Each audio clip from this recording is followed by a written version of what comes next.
Yeah, we're playing the 428 Shibuya Scramble. Yeah, we introduced a new character last time. Oh wait.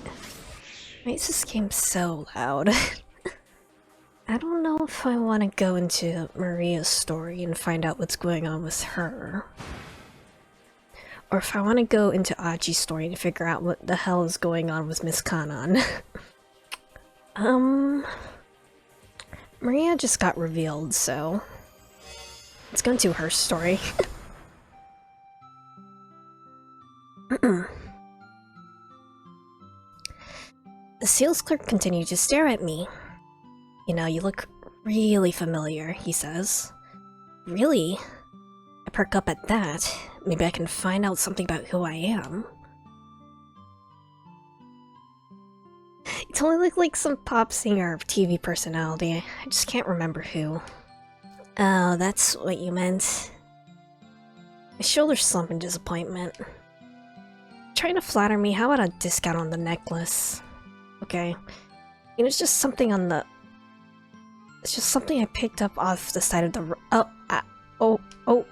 Stammers for a moment. Okay, how about I take off 10,000? 3,000 is yours. You mean it? That perks me right back up. Guess I'm easy to please. You're mine out of the gutter. That's not what she means and you know it. Sure, you look like someone who might need to buy some new clothes too. He points to my sweater. Oh, it's ripped. Tiny tear on the left shoulder. What do you want to do about the cat? The sale clerk adds. Want me to dispose of it for you? He gestures at my costume with his jaw. Alright, what should I do? This is definitely a choice. I think cause last time she got rid of the costume, someone else took it and then murdered a bunch of people in it, so,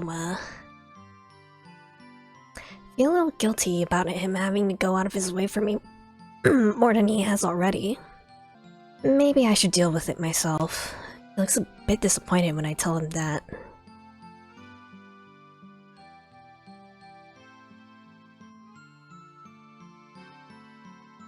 I buy the necklace for 30,000 yen and leave the knick-knack shop, hauling the costume with me.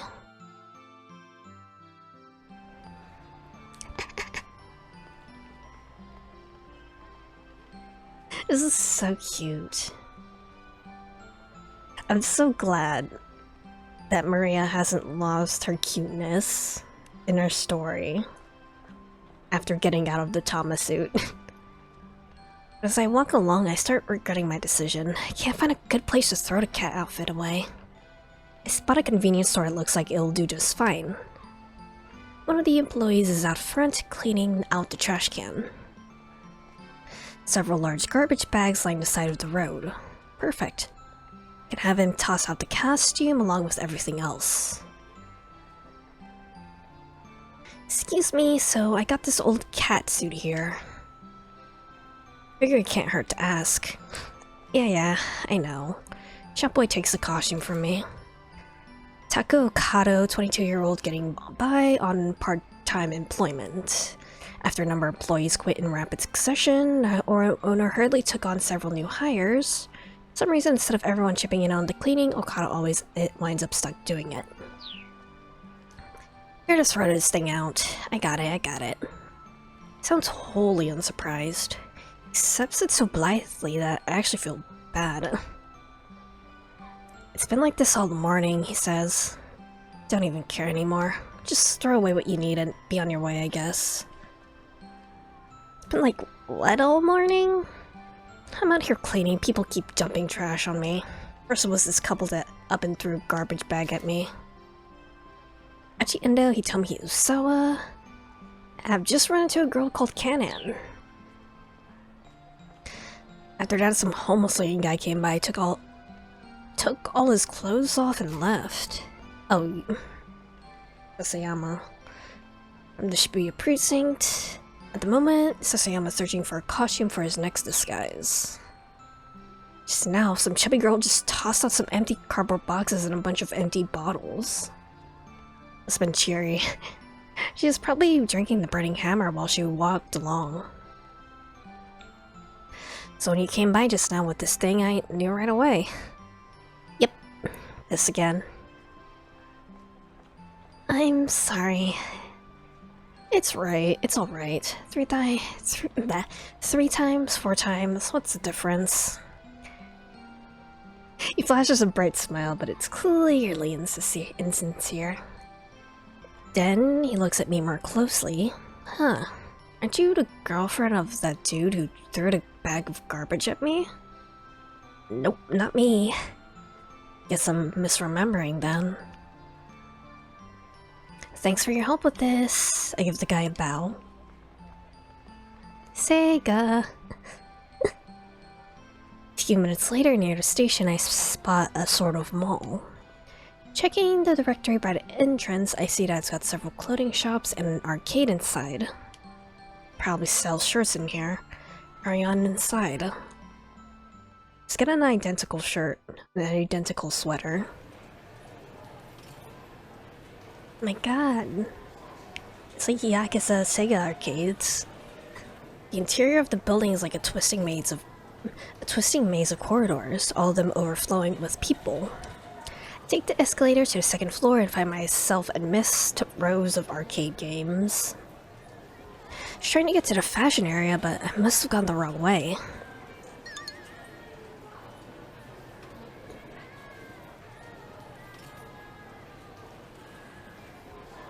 Excuse me. You haven't seen a lost little girl, have you? Turn to see a miserable-looking middle-aged man peering at me anxiously. What are you up to, Toyama? Oh, wait, let me look at this. Separated from his daughter Hana, is on edge, worried that the men who are after him might take Hana hostage. Little girl about 10 years old. Have I seen her? What's her name? Hana. Hana Toyama. Hana. Oh, that's a pretty name. She's about yay tall. Launches into a rapid-fire explanation describing the girl's feature, hair, and clothes. I got separated from her around Center Guy. She likes this place, so I thought she'd come here. Center Guy? That's right, now I remember. This is the guy I bumped into earlier in the afternoon while I was racing around in the cat costume. Got separated from his daughter? Yikes, if she did come here, it's not going to be easy to find her in the midst of these crowds. Are you sure she didn't go back home? There's this problem. Going home isn't an option. That's not really an explanation. Sorry to bother you, I'll look around a bit more. Is that Hana's father disappears into the crowd. I leave the arcade and head for the fashion area. Oh, Yanagishida. Hey. I'm into Mr. Yanagishida in a hallway lined with photo booths. Boss, what's he doing in a place like this? Out of the suit. He's got a bunch of magazines strewn across the floor. I think that's 5-star general. Finally managed to get it off. That's good. Wish you could have been at the sales demo without your face hidden anyway. What are you doing? You mentioned something about a creek earlier. Are you going on a trip? I remembered something important. I get motion sickness, something fierce. So yeah, no trips for me. I don't even want to think about that right now. About the money you owe. As it happens, I think I might have found my solution. You're gonna use the scratch cards in 5-star, aren't you? Son of a bitch. Brings a hand to his mouth and giggles. Yep. For Toyama. Poor Toyama. Right here. Found a great way to make a killing. Phrases originated in the 19th century in reference to hunters who made or were paid based on the number of kills they made.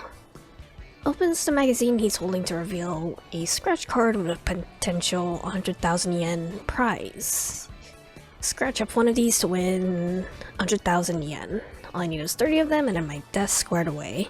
Each magazine I can nab is more money for me. Despite his enthusiasm, his story doesn't quite add up. Are those scratch cards guaranteed to win? It's a lottery sort of thing.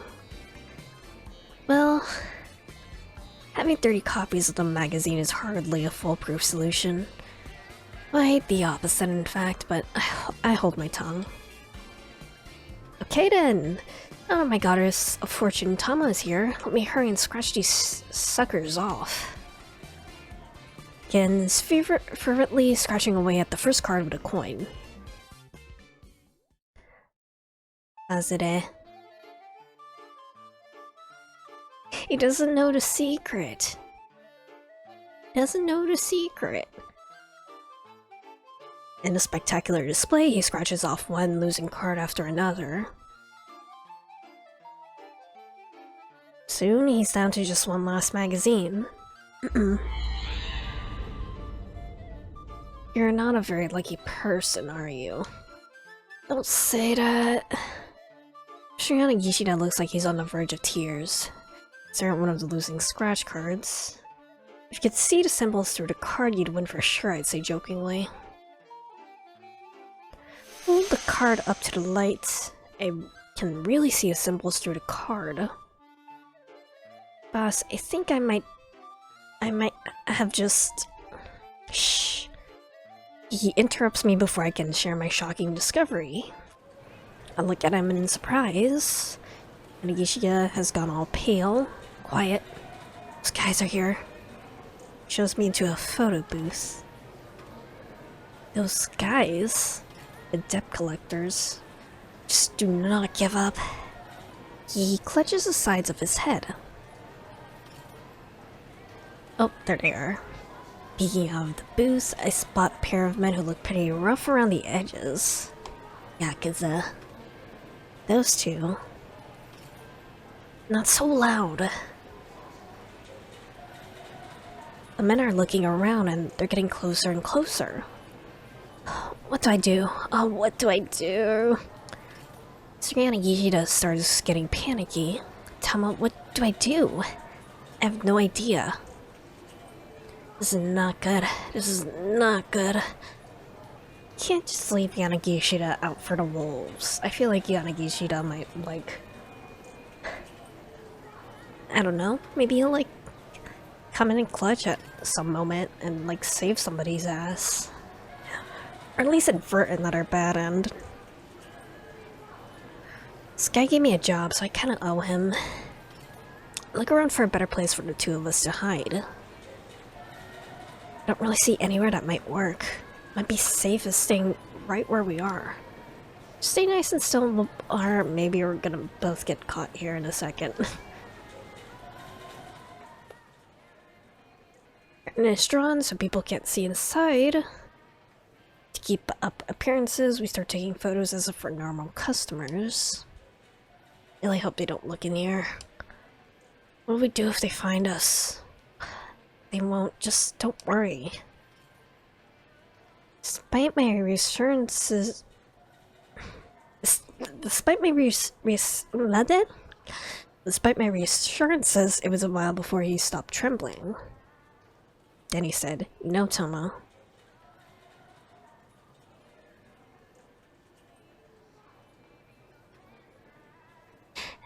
They say that when a man and woman meet under unusual circumstances, it's easy for them to fall in love. Do they know?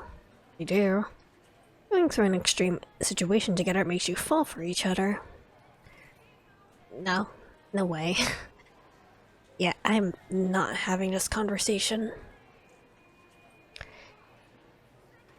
I think they're gone now. The debt collectors, I mean.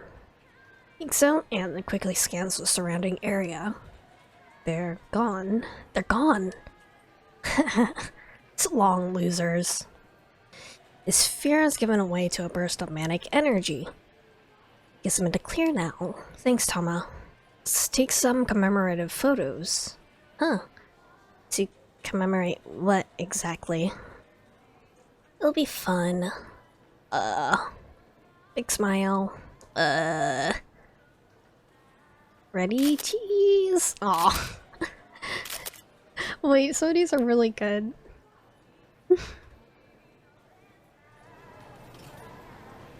After that, I part ways with Mr. Yanagishida and head to a different floor. I wish I could have, like, hid the text during that part so I could use one of those, pictures as the thumbnail when I upload the VOD to YouTube, but it's fine. It's fine.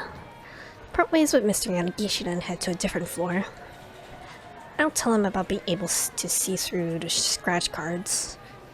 I really ought to keep a proper work ethic.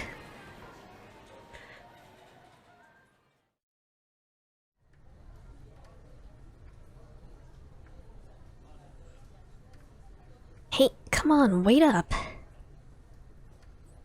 I'm on the escalator on the 3rd floor when I hear someone shouting. I figure it's someone yelling to their kid, but when I turn to look, I see a young man who I don't recognize staring right at me. Where are you going? It's not oh, Achi. I wonder if it's Achi. It's not safe for us to get too separated. Who's this weirdo? Some new pickup trick or something? I rush up the escalator to get away from the guy.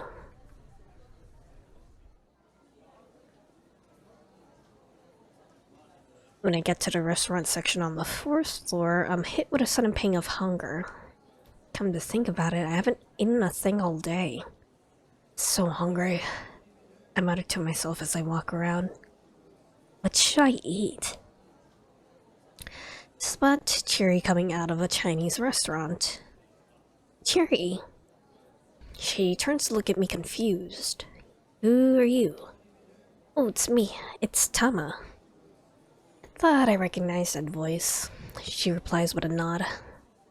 Did you eat again? Yeah, but then they kicked me out. Isn't that just terrible?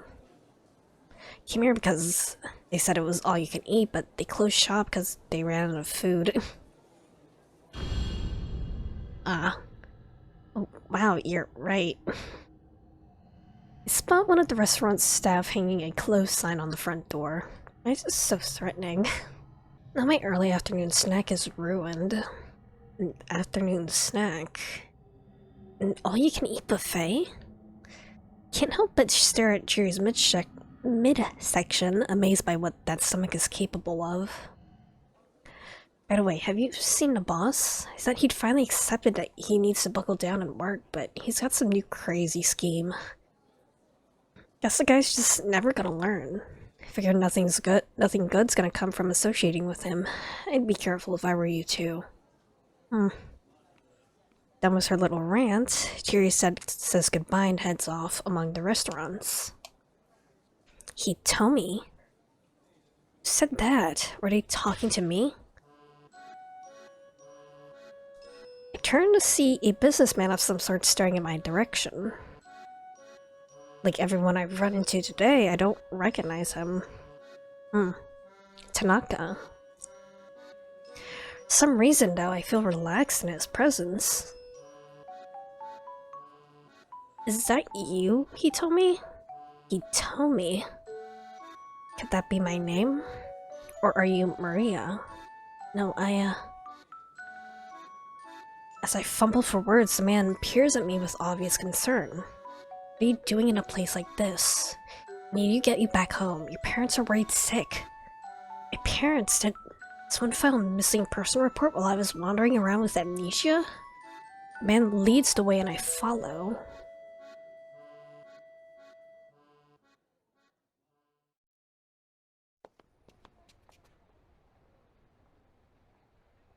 We leave the Gigo building, but head down a narrow alleyway. Then the man suddenly stops. I feel a jolt of anxiety as I notice something gleaming in his hand. Doesn't matter which of the two you are. You're both... Tanaka? Tanaka? What's going on, buddy? Tanaka? You're both in the way.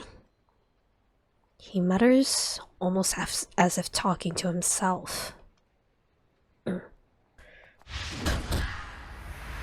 What? What did he... I don't think he stabbed her. I think he hit her with something. It looked like a hammer, I think? What? Tanaka? Tanaka, what are you doing? Man, okay. After meeting a man who seemed to know her on the restaurant level, our heroines hoped to find out more about her past. She wound up getting attacked in an alleyway. Ultimately, it came to pass because she was avoiding that young man who mistook her for Hitomi. If he hadn't come shouting after her, she would have gone to buy some clothes as she originally intended. So it must have been, oops, it's been Achi's story that averts that. Pretty sure that was Tanaka, though. What are you doing? What are you doing? I guess Achi's story, I was meaning to get back to Achi's story too. You must be Hitomi. Alright, Kanan. The girl called Kanan spoke fairly fluent Japanese. Hitomi nodded in response. That's me. And you're Kanan, right? How did you know my name? Did Maria tell you? Yes, she told me about this amazing girl from overseas she made friends with. Thin smile crossed Kanan's lips at the word amazing. Then her look grew sad. Poor Maria. It's my fault she was abducted.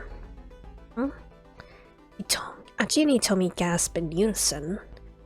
That's why I have to rescue her. Hold on a second. What do you mean it's your fault? Kanan replied by jerking her chin in the direction of the main road. Better head that way. Someone's coming. But Hitomi didn't back down. Please tell me. Why was my sister kidnapped? Oh. Several sets of footsteps echoed down the alley. They could see figures approaching now. And it looks at them, accomplices of the man Kanan had taken down earlier. You two get out of here. I'll handle this. She stepped out in front of Achi and Hitomi, moving with such confidence that they didn't doubt she could handle the threat. Come to the Gigo building at 3 o'clock, she added quietly, never taking her eyes off the advancing syndicate members. Huh? Hitomi squeaked. I'll explain everything then. Criminals broke into a run. Come on, Hitomi, let's go. Took her by the hand and bolted from the alleyway. We're running! Hitomi needs to get better shoes for this, all this running. Two didn't slow their pace until they put plenty of distance between themselves and the alleyway. Kanan said this was her fault.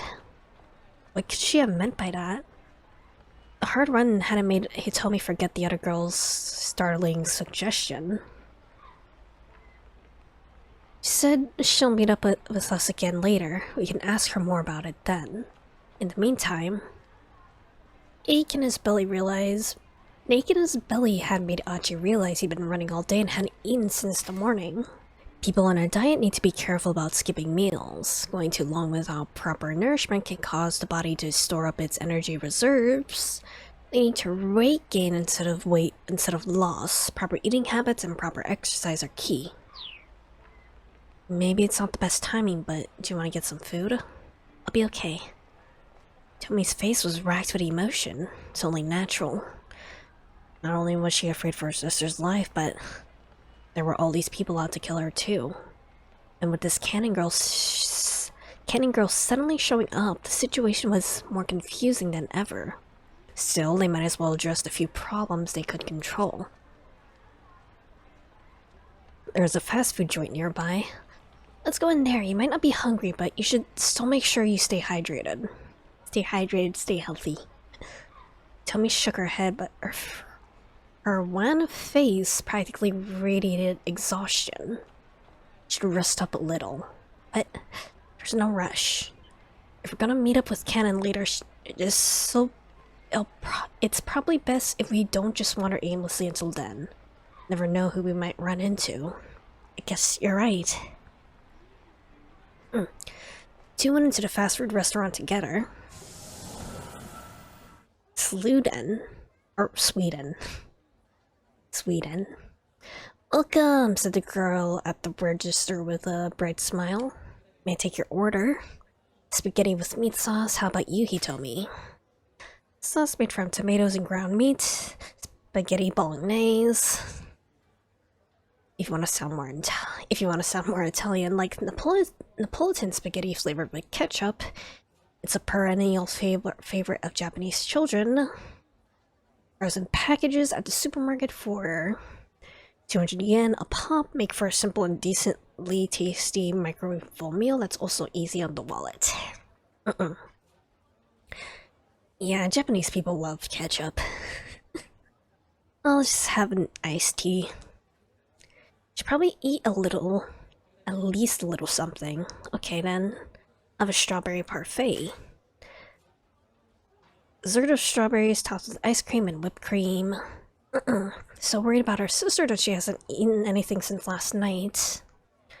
But being with Achi has calmed her nerves a little and her appetite has returned. Reflexive order of a strawberry parfait is a sign that she's not only hungry but also still a little girl with a sweet tooth at heart. Cute. She sounded a little embarrassed to be ordering a dessert. One spaghetti and one meat sauce and a strawberry parfait, please. Probably assembled their meal and set it out on a tray. We got a special contest going on right now. Please check it out if you're interested. And Achi a flyer. Ice cream, oh, it's an eating contest. If you eat 1,000 bowls of ice cream, you get, senman. Senman would be, what? It's like over 1 million yen, maybe like 10 million yen? 10 million? It read, Iron Stomach Eating Contest, yeah. Eat 1,000 scoops of ice cream and win 10 million yen. Competitive eating event held by this establishment, backed by Sun TV, shared with the entire country over the internet. Many contestants have entered for a shot at the 10 million yen prize. So far, no one has been able to complete the eating challenge. Due to the large number of competitors who suffer from gastrointestinal distress as a result of their efforts, roughly 30 portable toilets have been set up outside the restaurant. Yeah, that's a lot of dairy. What the heck? Achi stared at the flyer as he took a seat at an open table. 1,000 scoops? That's impossible. Let's hurry up and eat. Stuffed his face with spaghetti, he thought back to their encounter with Canon. Helped them out, sure, but could they really trust her completely? Might be dangerous to meet up with her again. Tell me you need to know more about what happened to Maria. Canon obviously knew something about that. Looked like they needed to take that risk. My sister really is amazing. Tomi's quiet words drew Achi from his ruminations. He paused at a forkful of spaghetti halfway to his mouth. My sister met Kanan while she was Thanks. Thanks, buddy. My sister met Kanan while she was on a trip to the Middle East with my father. Nibbled at our parfait looking lonesome. Cool, but how does that in particular make your sister amazing? It's typical of her, is all. She's so dynamic and gung-ho about things. Tomi explained, her gaze turned inward. Actually, I want to check something.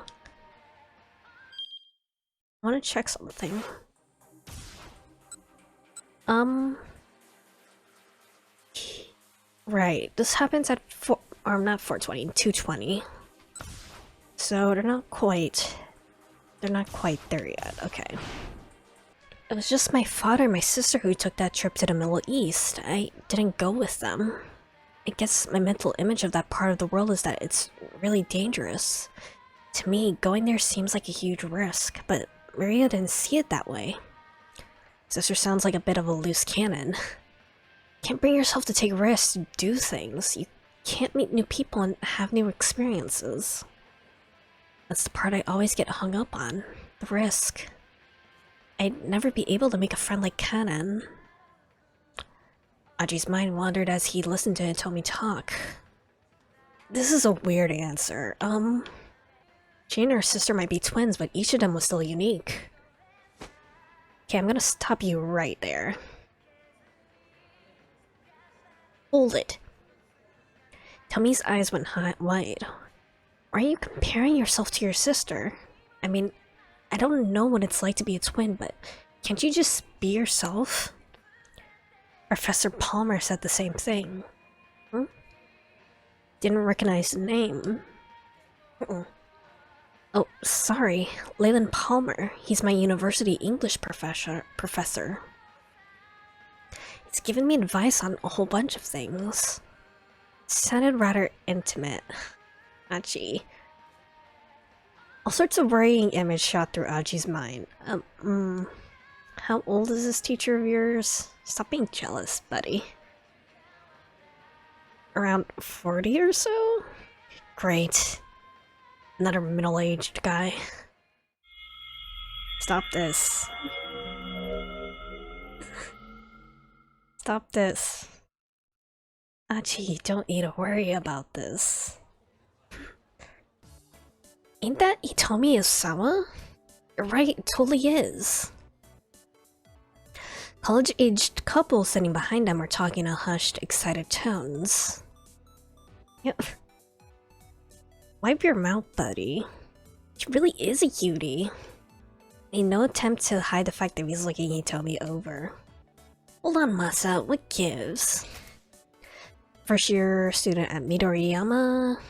Works part-time as a delivery driver for Dogen Hut. He's taking the day off work today in order to attempt a dry run of the Iron Stomach eating competition, hoping to strike it rich while his girlfriend looks on. He's eaten 2 parfaits, his stomach isn't feeling well, he's gotten back from his 5th trip to the toilet. That's a lot of dairy. She is Miss Midoriyama, right? Miss Midoriyama? You're talking to Hitomi right now. You don't need to listen to other people's gossip. What did that even matter? Achi decided to ignore the couple. But no, he was just too curious. Turn back to Hitomi, is that true? Well, yeah. She nodded with an awkward smile. Really are cute and all. Miss Midoriyama will be. Nodded to himself as he took it all in. It was Professor Palmer who convinced me to enter that beauty contest, actually. Considered one atop the top student beauty pageants in Japan. Pin-up shots of both, I guess they're in college, so it's fine. Pin-up shots of both Hitomi and Maria have already graced the pages of several magazines. Talent agencies have also made attempts to scout them, but both girls declined, claiming that they entered the contest just for the memories and they have no interest in show business. Aji's smile twisted up a little. He said if I really wanted to change myself, I should try entering. Getting some good Aji CGs right now. Tanaka and Palmer. Which of them held Hitomi's true affections? Or was she possibly leading on 2 middle— Stop this. Stop it. The more he thought about it, the worse his delusions became. What actually happened though is my sister and I both won the prize. Tommy's words snapped him out of his funk. She sounded disappointed. They gave out a double prize. My sister had entered a competition too. He smiled a self-deprecating smile. Guess twins really do think alike, huh? Don't Hey, double schmubble. Still won a prize, right? That's pretty impressive.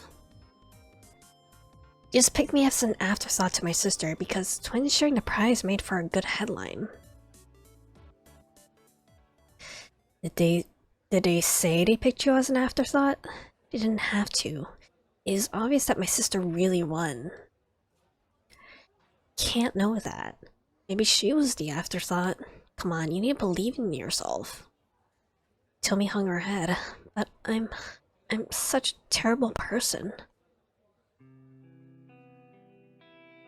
Suddenly her eyes welled up with tears. I hate myself so much. I can never forgive myself for what I did. Whoa. Watched her with trepidation. She looked like she might start bawling any moment. What's the matter? The night my sister was kidnapped, I was supposed to go to a college party with her. But all of a sudden she told me not to go. I kept asking her why not, but she just kept insisting I couldn't. Tomi's face was bleak with regret. We both got mad and I wound up blowing up at her.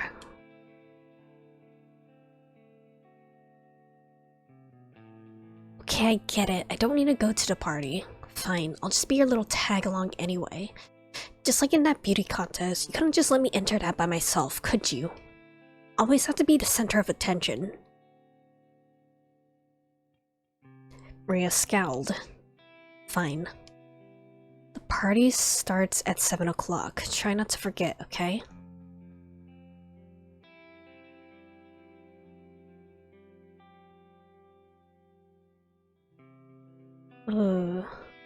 Did she tell her the wrong time on purpose? Because she knew that Hitomi, they were going to try to kidnap Hitomi? How would she know that, though? Ooh. Unless, like, unless... maybe...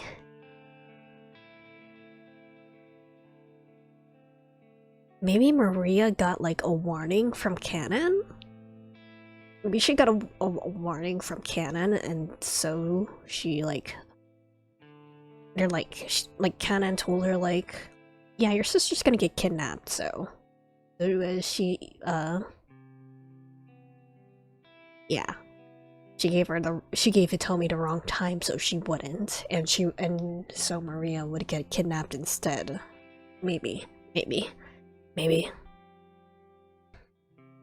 I was kicking myself as soon as I told her off. My sister isn't the sort of person to tell me what to do or not to do. She must have had a reason for not wanting me to go.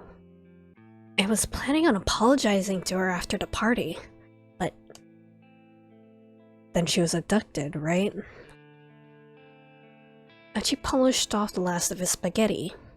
His down his fork and then wiped his mouth, thank goodness. I get why you're trying so hard to save your sister.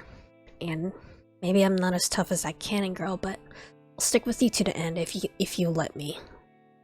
Tried his best to convey an optimism he didn't really feel. Once we found her and she's safe and sound, you can tell her you're sorry about what you said. At long last, Hitomi cracked a smile.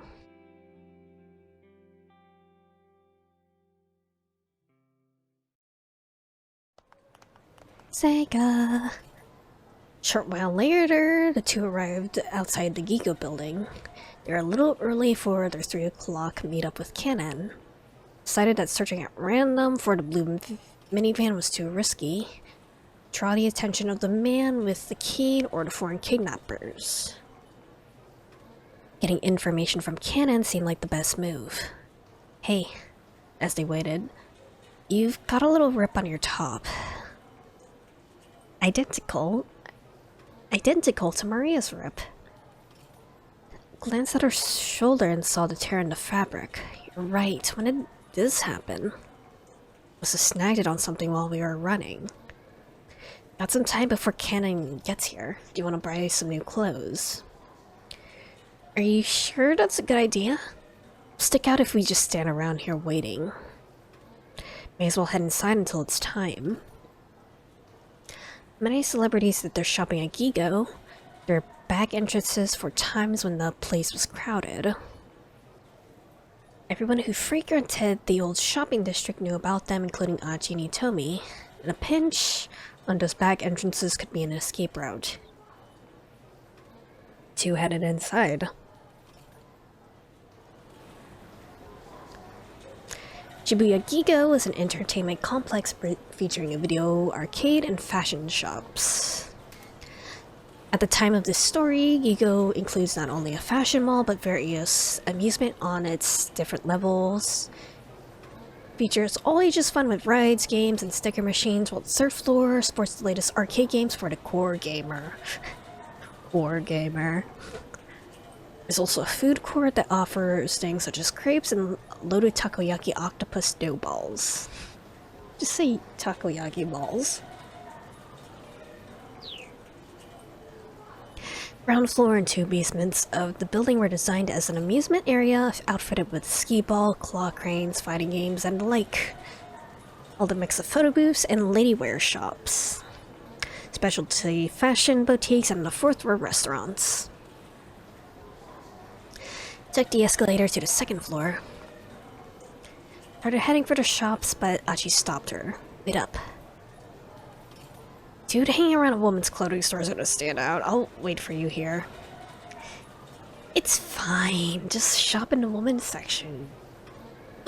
You'll probably find like some better clothes that you'll ever find in the men's section. It's fine. It's fine. Normalize cross-section shopping. Seemed to be nobody but female customers around. If the man with the cane or the kidnappers appeared, Achi figured he would spot them right away. Be safer you tell me to shop on her own for a while. Alright, I'll try to make this quick. And to head out onto the sales floor. Yeah. Seedy-looking man poked out from beneath the door of a photo booth right at Hitomi's feet. That's a close one, wasn't it, Tama? Oh. Oh, shit. Thought it was dead meat for sure. His tone was oddly cheerful considering what he was saying. Who's this guy? You know him? I don't. Gave her an ingratiating look. Come on. They're in the store together right now? Okay.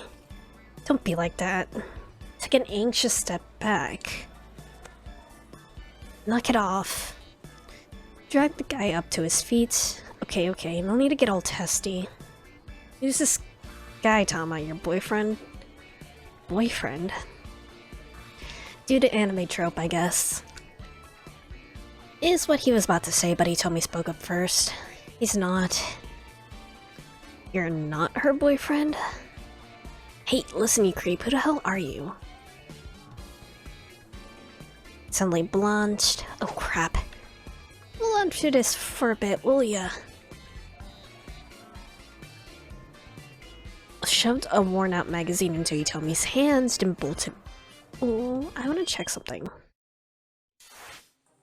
When was this? This was after. Okay. Wait, what happened? When did she and Yanagishida... When did Maria and Yanagishida get separated then? I don't know. The heck was that all up? Oh, I see. Yeah, I wonder why you ran off like that. Stared at one another. Anyway, a lot of nut jobs out here, so be careful, yeah? Anything happens, I'll give you a shout. Flashed him an impish smile and scampered off onto the sales floor. As he watched her go, Achi muttered to himself, "Damn it.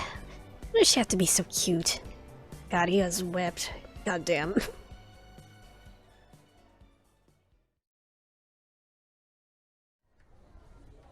This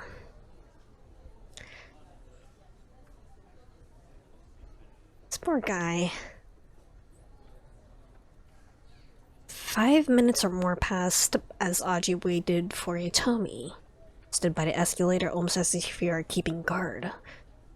Female shoppers began to give him icy stares for being somewhere where he probably shouldn't. This sucks. Come on, Hitomi, hurry up and Sorry, I nudged my microphone. Hurry up and get back here. The more he waited, the more uncomfortable he felt. How long was she gonna take? Turn around to see Hitomi riding the escalator up. She indeed brought some new clothes. That's not Hitomi. She didn't seem to hear him. Wait, no, it's not her though. It's not her though. A bit louder. Where are you going? Uh-oh. Continued her flight towards the upper floors. Hurried in pursuit. Uh-oh. Followed her. Time he reached the top, she was out of sight. Restaurant floors was more open than other levels. Topmost floor of a mall building like Gigo. Find place deserted. Features a variety of different cuisines, including Chinese, Italian, creative Japanese foods, sushi, tempura, and other delicacies around the world. He bumped into a man talking on his cell phone. Shit. You're not getting it. The lock was undone too. And he considered the risk of it getting out. Uh-oh. Figure out what to do about the minivan, you just handle things on your end. He needed to find Hitomi before he let anything distract him. Notice large windows on its outer walls. See a lot of Shibuya Scramble's windows. Look for the minivan from up here. Came rushing up as Achi headed inside. Fucking hell. Sir, you'll have to forgive the inconvenience. We're not open to the public. Not right now. Not at the moment, I mean. Employee's voice was oddly subdued for some reason. Masai Takei, part-time staffer at Imabiki Chinese restaurant. Chewed her out pretty bad for showing up with her nails manicured black. Ordered to go to the restroom, scrub them clean, but no amount of nail polish remover was able to do the trick, so she's been dealing with her boss's wrath all day long. Wow, I hate that. Why not? One of our other customers ate all our food. They ate all of it? So a chubby young woman camped out at a table by one of the windows. Well, Cherry hasn't left yet. Set up before her was a veritable mountain of plates. What I'm trying to say, sir, is we're closed for the rest of the day. I'm with her, actually. Barge into the restaurant. Take a quick look around, no sign of Hitomi. Take a look out the windows. Decent view of the roads, but he didn't spot a blue minivan. God damn it.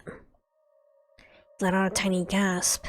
Even from 4 stories up, there was no mistaking what he saw. A group of black-clad foreign men had gathered outside the building. Had they figured out that he and Hitomi were inside? He needed to find her and fast. Raced out of the restaurant, alert for trouble. Keep out. Oh. If he hadn't come shouting after her. So that is just go after her. And she forgot where he was waiting for her. Heading up towards the top floor. Did I change my...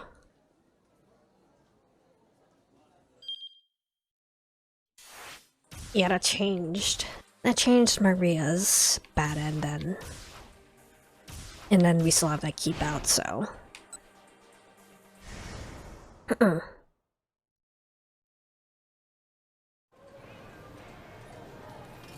It's not good.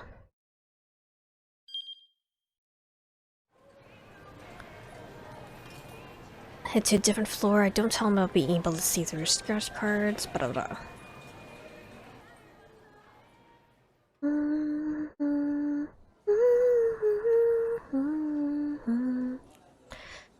Third floor is packed with young girls. Ooh, I wonder if she comes across her sister. I spot a shirt that catches my eye and head to the fitting room to try it on. Something in my pocket, something I must have been carrying around for a while. A picture. Of who? It's a photo of a man. Photo of a white man. Right. Oh! Jack Stanley. I think. Pretty sure that's Jack Stanley. Can't quite tell if I recognize him or not. Why do you have a picture of Jack Stanley? Huh? Dangerous. Oh. I hear someone's voice inside my head. Bet that's canon. Can't quite tell, but I think it's canon. Stay away from him. Flashes of memory flicker in my mind. I see a girl standing before me. Can't quite recall her face, but I get the impression she's someone very important. She speaks to me. Yeah, that's canon. This man is dangerous. Stay away from him.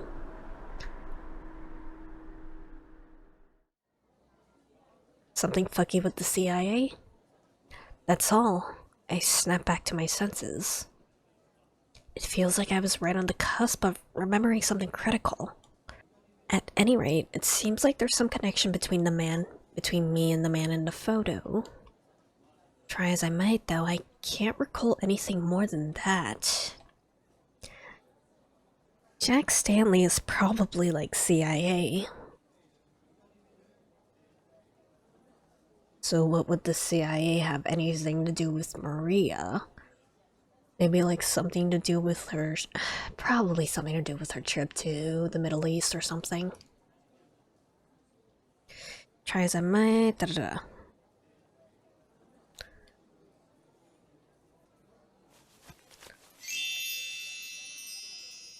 That is so stylish.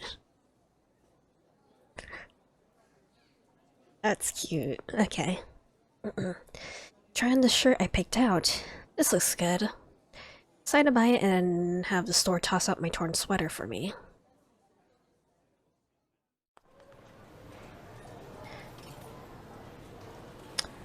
As I'm about to go down the escalator, a young man strides up to me as if I'm an old friend. Wait, does Maria's thing change again? I want to see if that is a thing.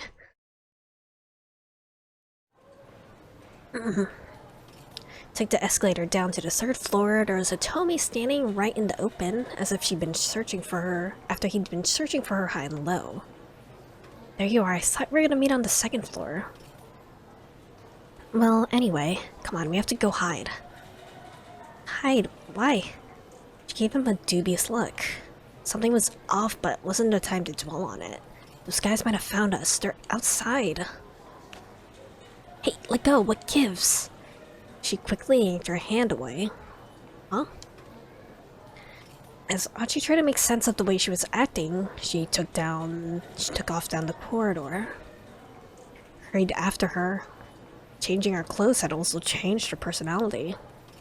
Couldn't just leave her alone. The kidnappers might well be closing in. Stayed in pursuit of her, trying not to draw too much attention. Headed in the direction to told me a gun and came to a stairwell. What the hell's going on? She gone up or down? Frown in consternation. Stop right there. Uh-oh. Then came the sound of footsteps rushing up the stairs. Tomi? Someone chasing her. Bolted down the stairs before he could mull about over it too much. Oh. Down on the landing, he ran into a man who was pale in the face. You gotta help me. Poor fucking Toyama. Man went and cowered behind Achi. Two sluggish-looking men came up the stairs after him. Hand him over, kid. Don't make us do nothing we'll both regret. Two guys bullying some frail old man? And you want me to just turn him a blind eye while that goes down? That's not gonna happen. Younger fellow, the one who looked like a small-time gangster, sneered. Gonna turn a blind eye to this, little man. This is gonna get bloody. By the way, either of you see a little girl around here? Super cute about yay tall. Oof. Suddenly threw a jab with his right fist and Achi dodged on reflex, catching the man hiding behind him in the face instead. Oops. Realized his mistake a moment too late. Splayed out onto the floor. My bad, Gramps. You okay? Slapped the man in the face. Stay with me. It's no use. I'm done for. Please, look after Hana. Minoriko. The man's muttering was all but incomprehensible. Hey, this guy seriously needs to get to a hospital or he's in big trouble. You guys could call him, oof. Man in sunglasses was standing over him, holding up a fire extinguisher. Why wait for an ambulance when the fire department's already here? But the fire extinguisher came right down onto Achi's face. Ow. Achi died. That didn't call for the fire department.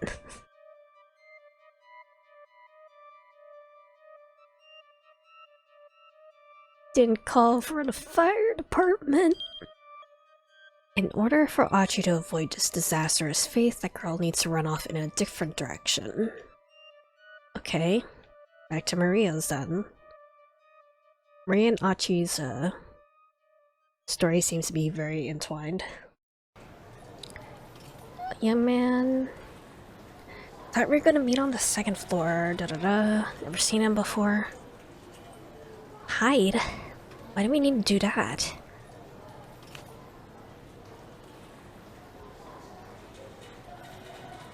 It's way too aggressive. Hey, hey! Still following me, what'd I do? Let's head to someplace where there are fewer people. Far corners. Compared to the area around the stairs, the rest of this level is deserted. Okay, wait, did that? No. Okay. Let's try that again then. Head to a different floor instead. Okay. And then? Achi lives. Okay, cool. Maybe I should head to another floor. Hurry toward the bank of elevators. Ding! Yanagishida! Yanagishida does have a really great theme.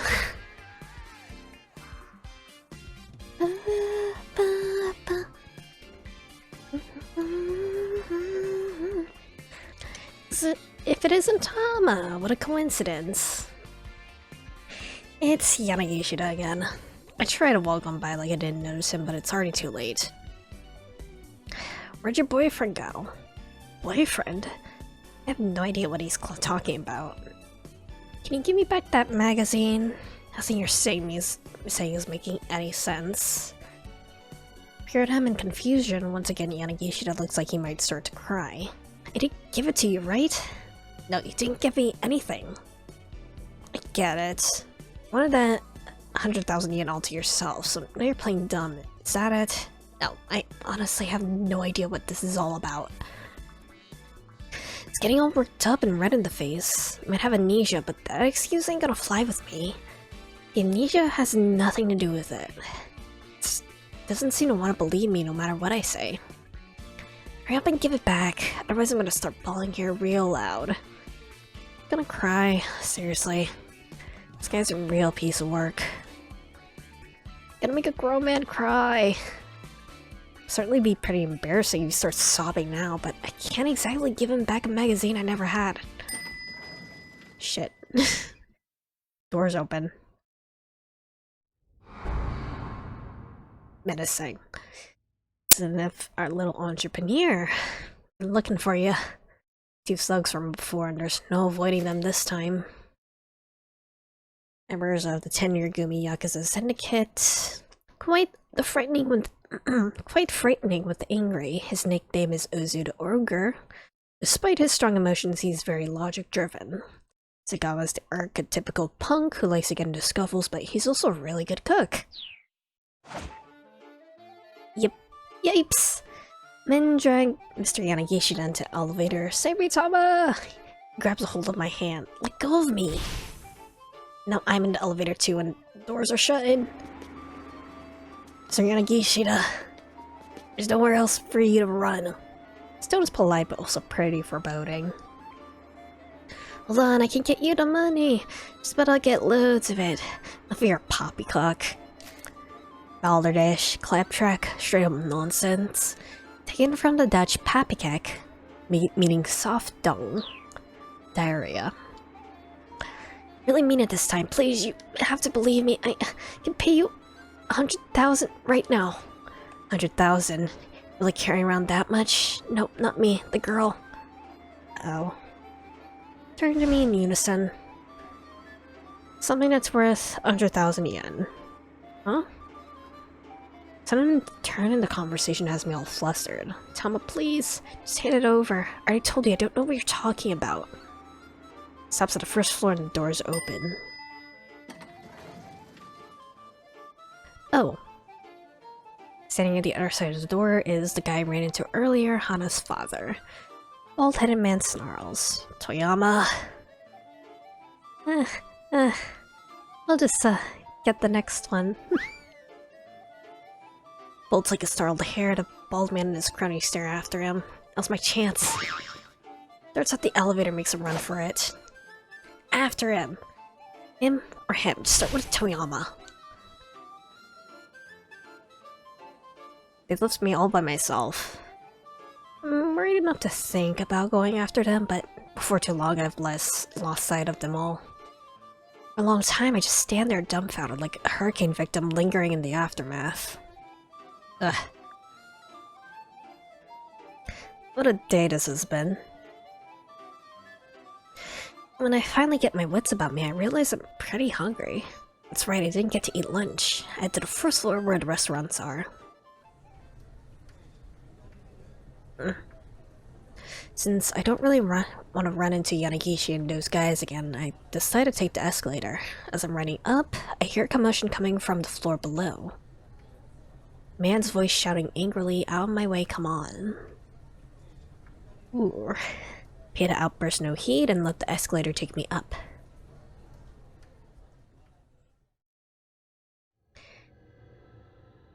The sign for the Chinese buffet catches my eye. Style of... Why is the music so creepy?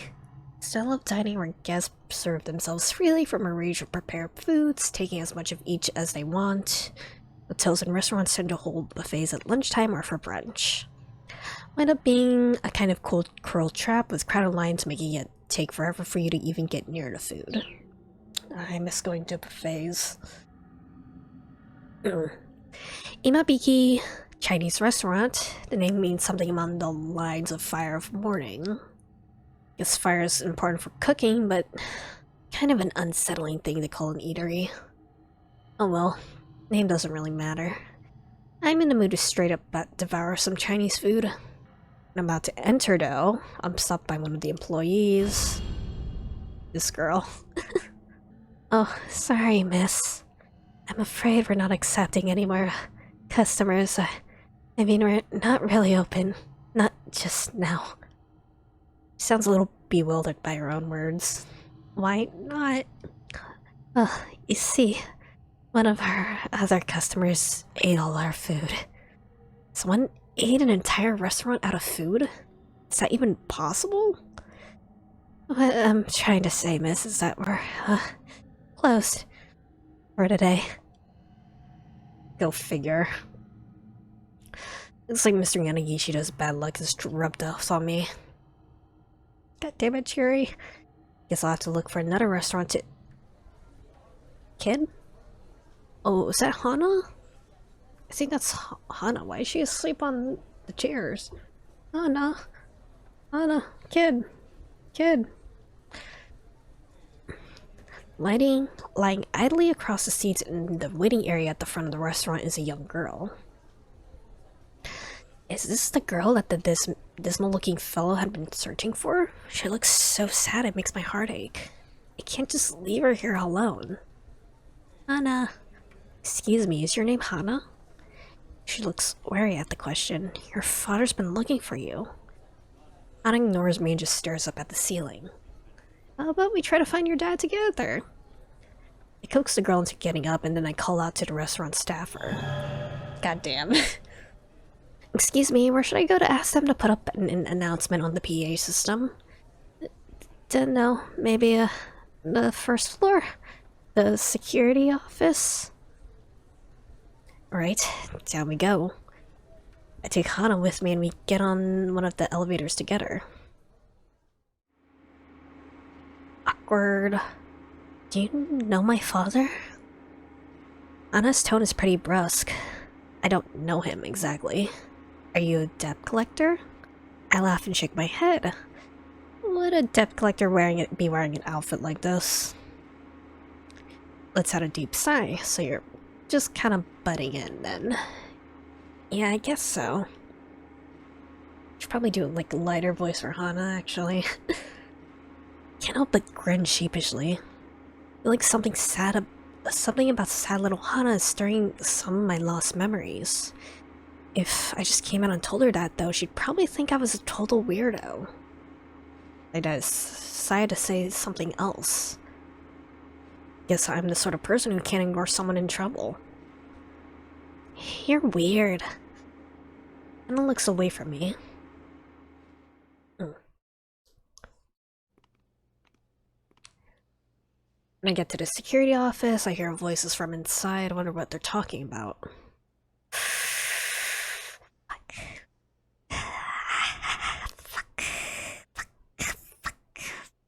So fucked. Okay. I peek in through the crack in the door and see a man with a cane speaking with a security guard. How many exits are there that lead outside? Main entrance on the first floor along with 2 side entrances. One down in the basement level and another in the second basement. Security guard spoke with polite precision. I see, said the man with the cane. I need you to shutter all exits except for the main entrance right away. Understood, sir. Definitely a cop. Attention all shoppers. The announcement comes in over the loudspeaker. Due to maintenance, all first floor entrances other than the main entrance have been closed. We apologize for the inconvenience. Customers wishing to leave, please use the main entrance on the first floor. I'm not sure what just happened, but it sounds like the main entrance is now the only way out. Come on, let's have them make an announcement for us. But when I turn around, Hana is gone. She must have run off while I was distracted. Well, looky here, if it ain't that little cutie again. Shit. Two thugs that were after Yanagishida come strolling toward me. Speedy one, weren't you downstairs just now? Did you change your clothes? Looks me over, seeming impressed. Let me see her face. You know Yanagishida, yeah? Go on and give him a quick little call for us. Gives me a sharp yank. Let go of me. Just give the man a call and we're all good. I have nothing to do with that guy. Do it now. Aren't even listening to me. Pretty pissed off. I said, I have nothing to do with that guy. That's hot.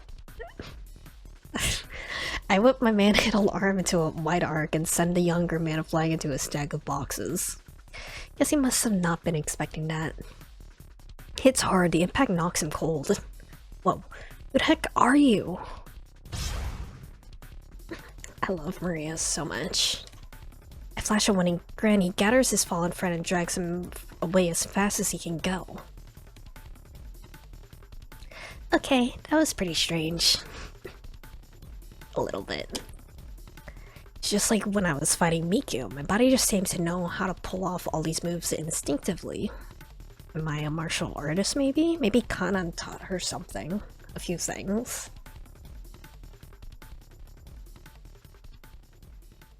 Gotta find Hana.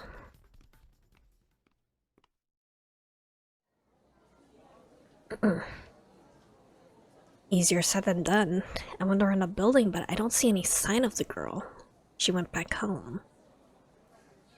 Sat down on a bench in a corner. I wish I could go home too.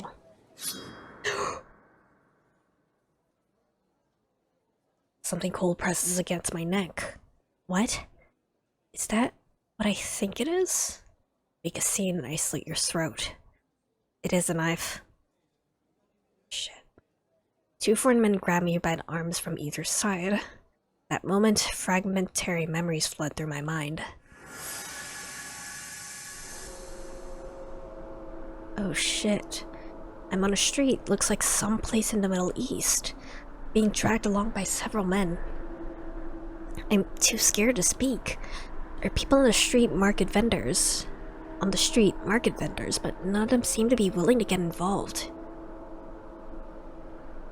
Men drag me into some back alley. Help me. Please, somebody help me. Being abducted.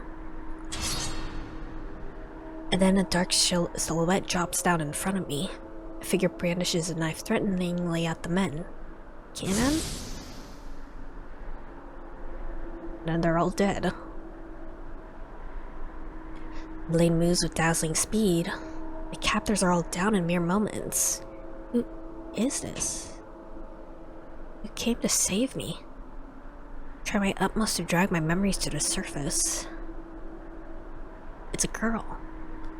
That's right, I'm certain of that much. I don't remember her face, but it's a girl younger than me.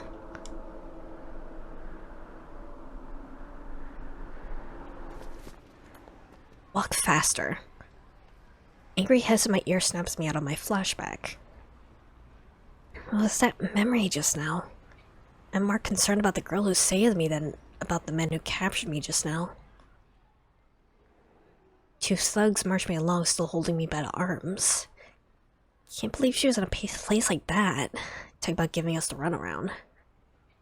Can't figure out what they're talking about. A place like what?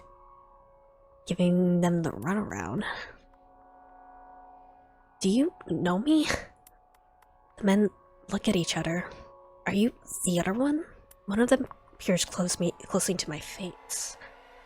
What are you talking about? What do you mean a place like... I stop as a sudden idea comes to me. Are you talking about that storehouse? Look utterly confused. What are you talking about?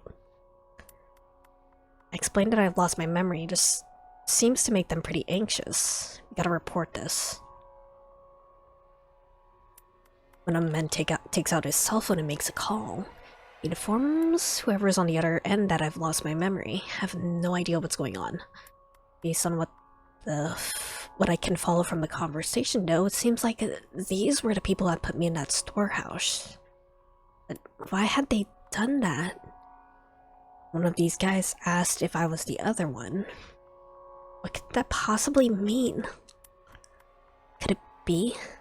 Did they abduct me because they mistook me for someone else? If so, who? The more I try to think, the more muddied this all gets. Calm down. Calm down. Let's think of what we know. What I do know for sure is that I woke up inside that storehouse. I took a blow to the head, and that's the cause of my amnesia. That's strange. These people kidnapped me before. Why wasn't the storehouse, well, locked? Pretty sloppy if they wanted to keep someone confined. What could this all possibly mean? It's no use.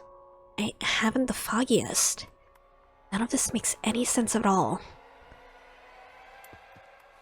Let go of her. I craned my neck to see who spoke.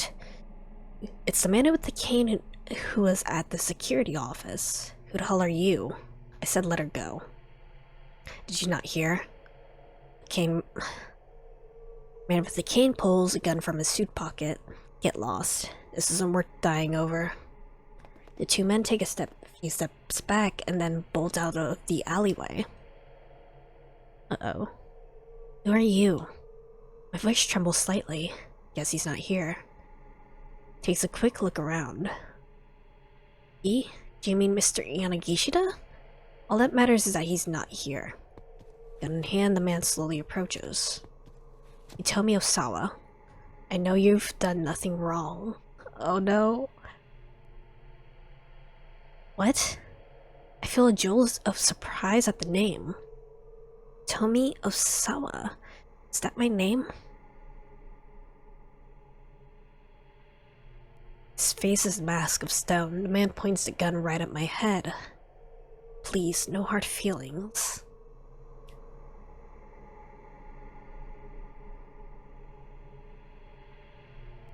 Something's gotta happen. Live there. Okay. He doesn't know it's Maria instead, though. They're really hard to tell apart, I guess. I guess they are the same actress or something. Maria's done for now. Can continue with Hachi. Might as well be closing in, staying in pursuit of her, not trying not to draw not too much content.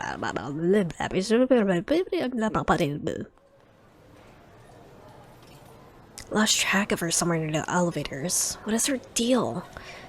Headed back down to their rendezvous point on the second floor. When he arrived, he spotted Hitomi heading down the escalator ahead of him. Is it the— yep, right, Hitomi. His voice vanished into the noise of the crowd and she disappeared onto the first floor. Damn it. Rushed down the escalator, he took the steps 2, 3, 5 at a time. Made it to the first floor and looked around. There was Hitomi about to take a different escalator back up. Why is she doing this? Waved his arms to get her attention, but she didn't notice and headed right back up. Up, down. What the heck is she thinking? Sped around and got on the upward elevator. Out of my way! Rude. But he saw no Hitomi when he reached the second floor. He lost track of her completely. Come on, this is ridiculous. Guys didn't exchange numbers? God damn it. Achi's shoulders slumped. Kept up the search, scouring one floor after another until he eventually made it down to the second basement level. She grown too impatient waiting for a cannon and gone off searching for the blue minivan again? I think I can handle myself from here.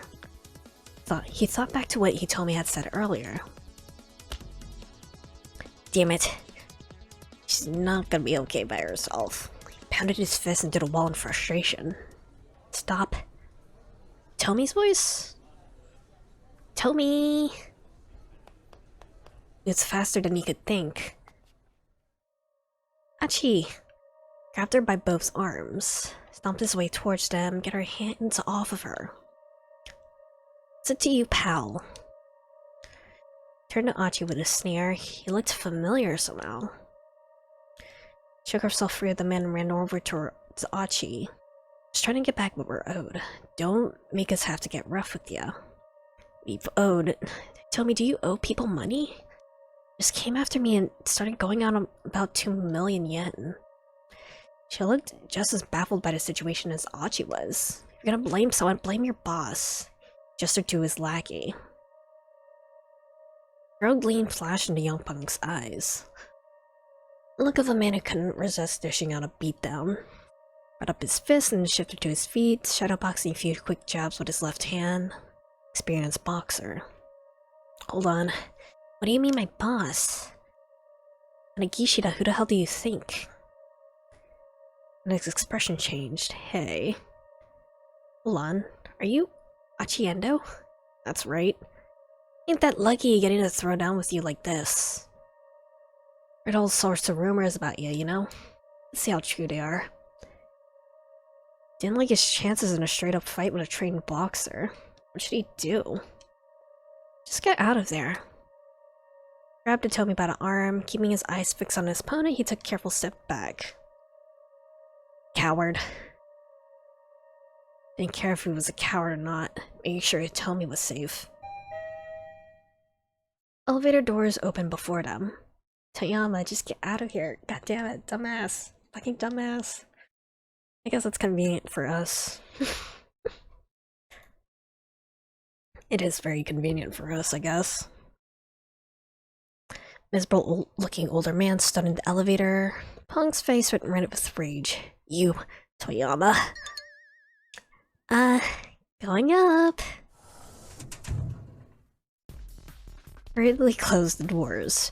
Two thugs rushed toward him, but the elevator had already begun heading back upwards. After him. Young Punk raced up the stairs. Stay right where you are. He followed after his lackey. Does he really think we're dumb enough to just wait here?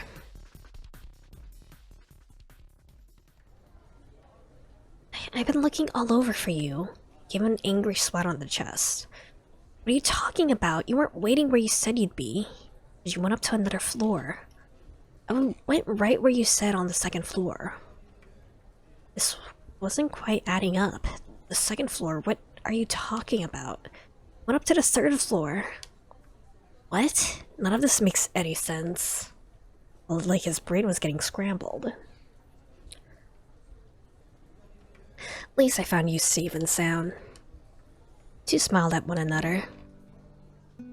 What's with those clothes? Completely different from the clothes she had on earlier. Tried on a few things, but wound up deciding on this. Tried other stuff on? Okay, that explains it. Now things sort of make sense. That's nice, you know. Your clothes, I mean, look good on you. Thank you. Actually blushing now. Kinda made me blush to say it. Shyly avoided each other's eyes. Hey. You saw that magazine? Just gonna throw it away, but I couldn't. I haven't been able to find the right kind of receptacle. Newspapers and magazines are supposed to be kept separate from normal trash, right? Scan their surroundings for a suitable bin. Are you serious? You're thinking about proper recycling now, of all times? Is that weird? I'm in trouble. You know how to recycle. I think you just might be perfect. Found himself blushing even harder now. Tama! Snapped him out of his embarrassment.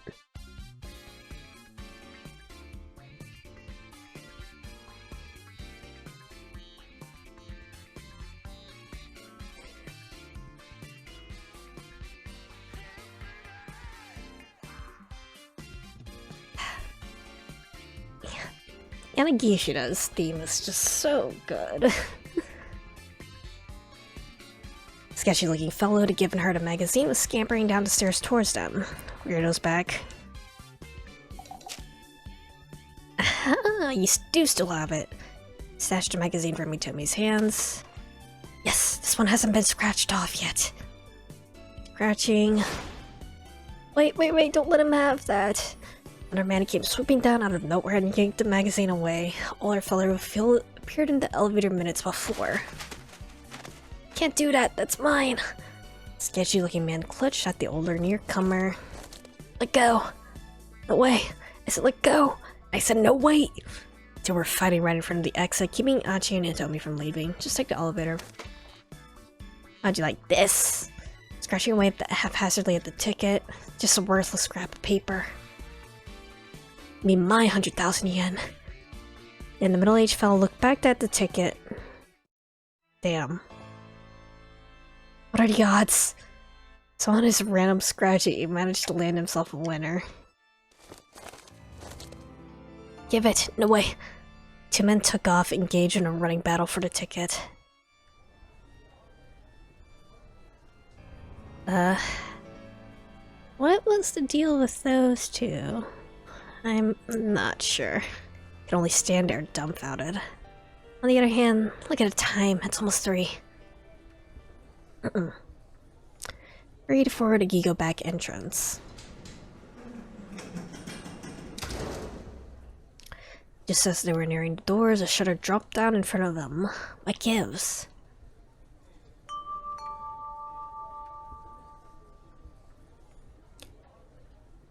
Due to maintenance, all entrances other than the main entrance on the first floor have been closed. We apologize for the inconvenience. Customers wishing to leave, please use the main entrance on the first floor. There at the loudspeaker. Looked like there was no exit to the back after all. Got a really bad preposition about this. You mean premonition. I'd gotten Quitter to butt in with her corrections. Holding on to their premonitions, then, to hurry their way up the stairwell.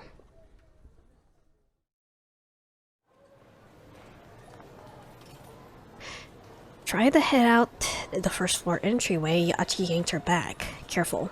What's the matter? It's that guy. Tomi's expression stiffened. Cane man. Yachi pointed to the man with the cane who was keenly eyeing shoppers as they came and went. Despite no way we're getting out with him there. Yachi whispered in his ear, behind us. Saw two goons walking in their direction. Uh-oh. Those two caused a scene like before. The assassin would notice them for sure. Aha! Spotted them. Gritted his teeth. Yep. The sluggish pair let out a teensy squeak and then darted off in a different direction, vanishing from view. What the heck? This must be after, Maria wrecked them. Genie told me watch them go, unsure of what to make of the sudden retreat. Can try to find another way out. Headed back into the shopping area.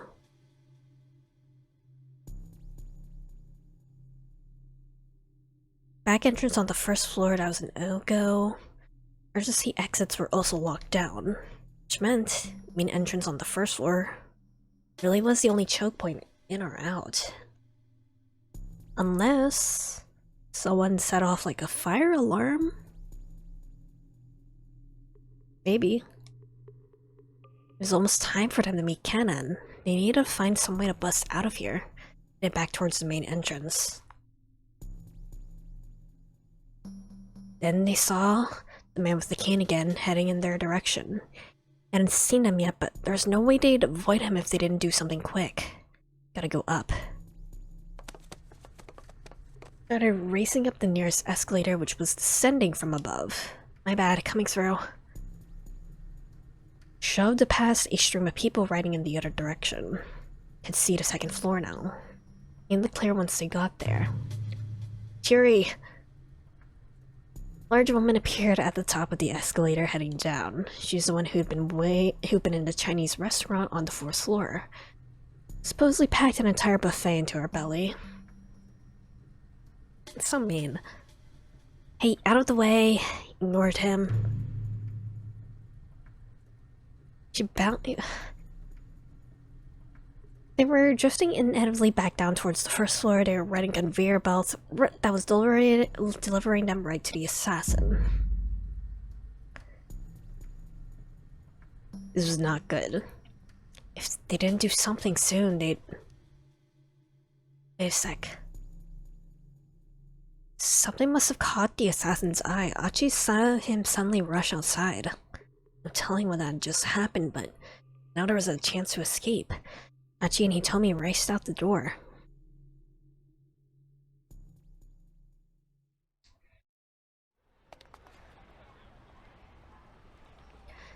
The man with the cane was nowhere to be seen. Looks like we're safe. For now. Someone said keep your eyes open. Kanan? Kanan was standing right behind them. She gotten this close and neither of them had noticed a thing.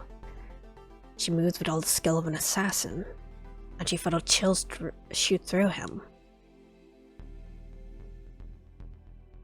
To be continued? Yeah.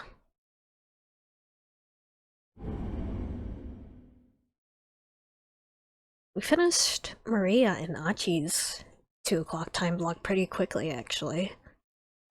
I think Kano's story... Oops, nope. Kano's story just ended as they found a bunch of bodies at the Foreign Syndicate hideout, which I think Kanan killed, so... I think That'd be a good segue. Let's go into Kano's story then. Canon? The anime, which is apparently a spin-off to this game, which I found out after our last stream. Canon? What's canon? Stench of blood hung heavy in the basement bar. Stanley was silent, staring at the criminal's corpse.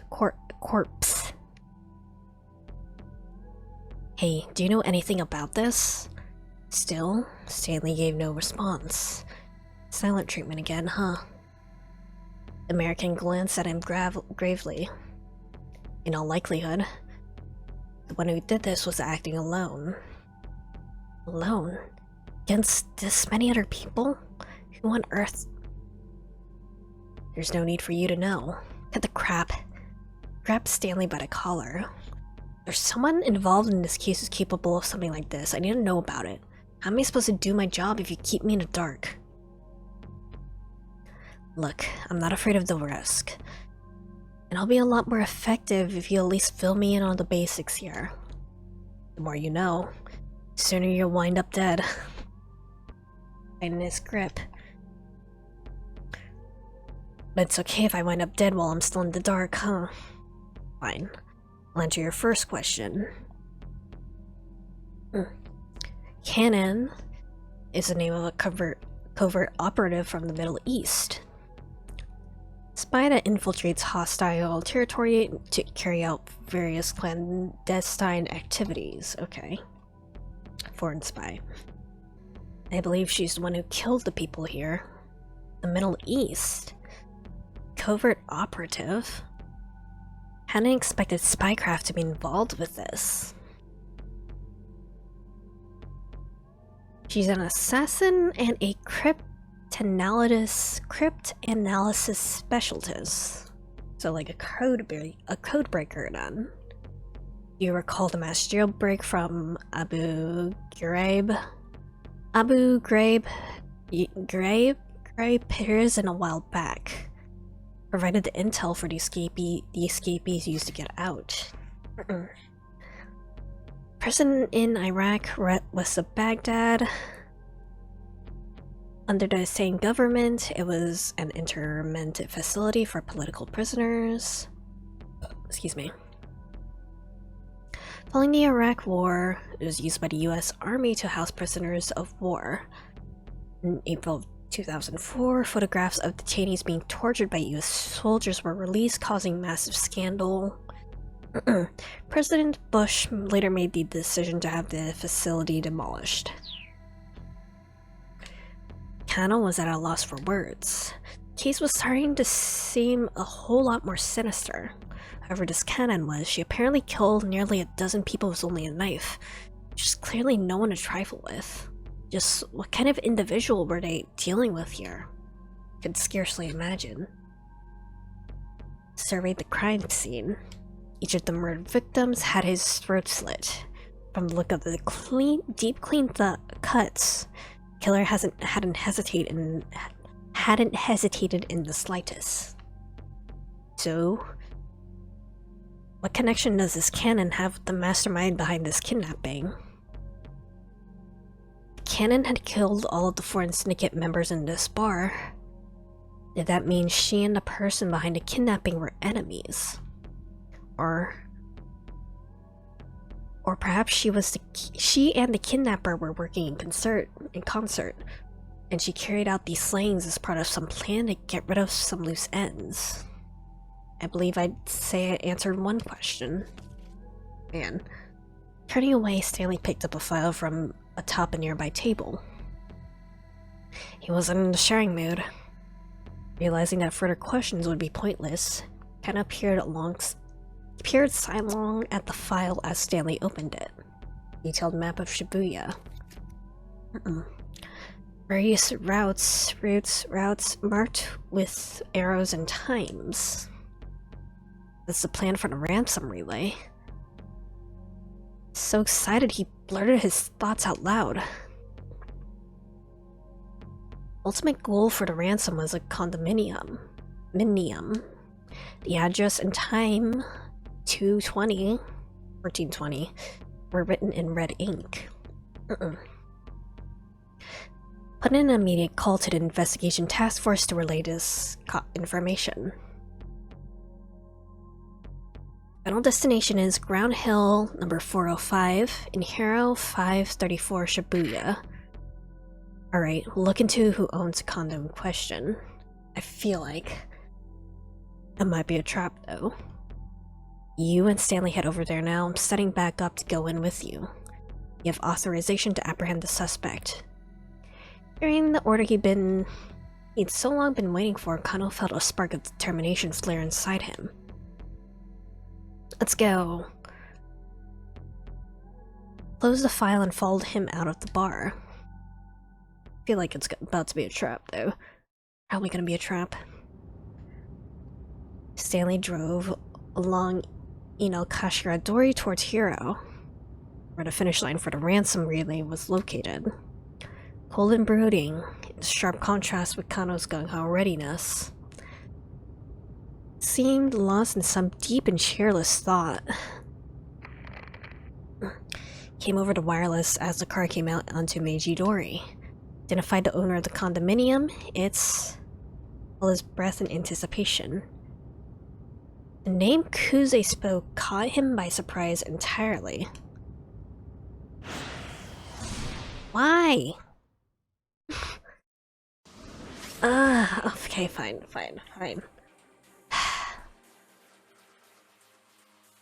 I don't know who'd be, though. I don't think he knows Minarikawa, so it's probably someone in Osawa's story.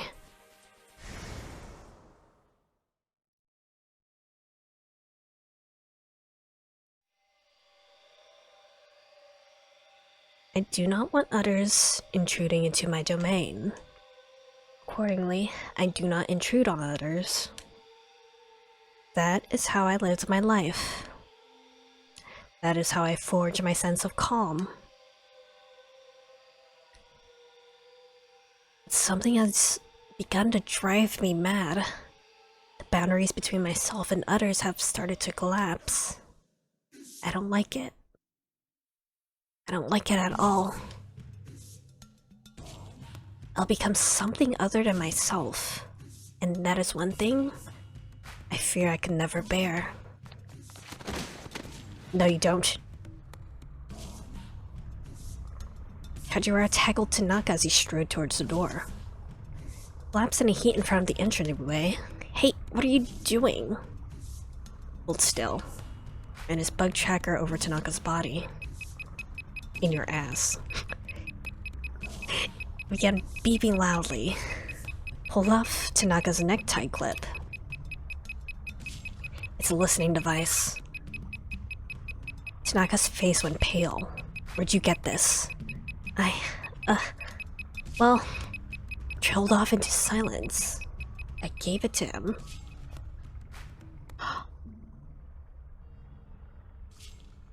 Why? Why? It was I who had appeared on the second floor landing. We're listening in?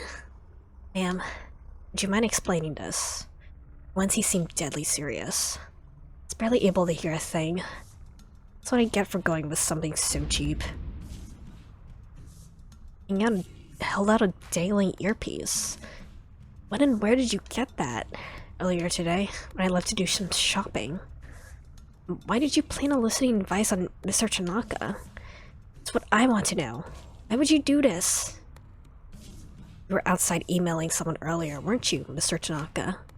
I saw you from the window. Email? Oh, he told me. Emailing. Looked into Tanaka's face. He came back into the house shortly afterward, and I asked him where he'd gone. What do you think he said? Playing to her little audience, she began stalking down the stairs. And to check on something at the lab. Despite the fact that he was out in the yard fiddling with his phone, this is just a stupid misunderstanding. I figured if I bugged him, he might show his true colors, and because I'm pretty sure Tanaka is fucking Madame Osawa. Tanaka is cucking Osawa. Enough. Osawa cut his wife off. Tanaka had been emailing Hitomi, of course, but he couldn't reveal that now. I think I get what happened here. Your wife thought that Mr. Tanaka was in contact with the kidnappers, planted a listening device on him. Who are you emailing? Show us your phone. You might be putting Hitomi in danger, though. Some reason you don't want to show us. If the police check that phone, they'd find the emails from Hitomi. Kidnappers somehow found out about that. Maria's life would be... not quite. I was still relentlessly advancing on Tanaka. Stop this. Darling? Tanaka was sending emails on my behalf. It's so loud. I asked him to do it. Just who was he emailing? It was... You need to think of a lie fast. Someone from work. Sir... Don't you have a computer in your study? Can you have sent the emails yourself? Choose now of all times to actually be perceptive. Having problems sending email, not sure what the issue was. No reason to worry about Tanaka's emails. There just isn't, I'm telling you. Lame excuse, but they just had to keep pressing it. Let's say we're done here. Open the front door. If you don't mind, I've asked Tanaka to run some errands for me. Gave him a quick bow and headed out the door. Wait. I heard you go after him, just calm down. There's no way he's connected to kidnappers, can't you see that? There. She's deeply worried about your daughter.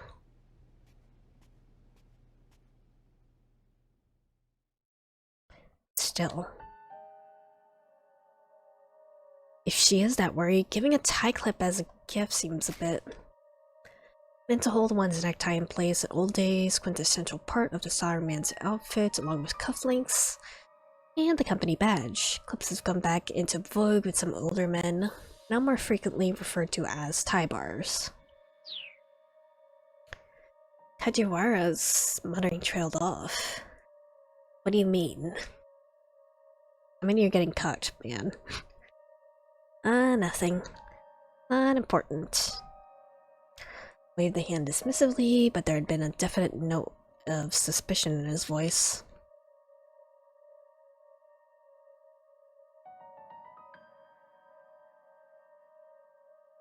Back to work.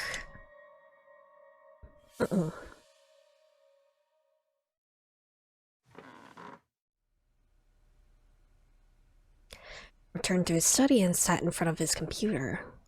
No desire to be in the presence of the detectives who are now crowded in his living room. A Kamiki fan forum for 40 people and over was still open on his monitor. Reloaded the page. His earlier thread had gotten a reply from Pretty Honey, a regular contributor to Osawa's threads. Someone who posts regularly on the Ayakamiki fan forum, a lot about agriculture and the police, as evidenced by statements such as if the world were a farm with 100 people, as well as a tendency to post to another site called the 87th Precinct Telecommunity. Shinya Kano's girlfriend Rumi also posts to the 87th Precinct Telecommunity from time to time. Several massive arguments with Pretty Honey. The latter criticizing the police for not doing their job, while Rumi insists that police work is very difficult and deserves more credit. How does this jump work? Who owns the thing? The condominium?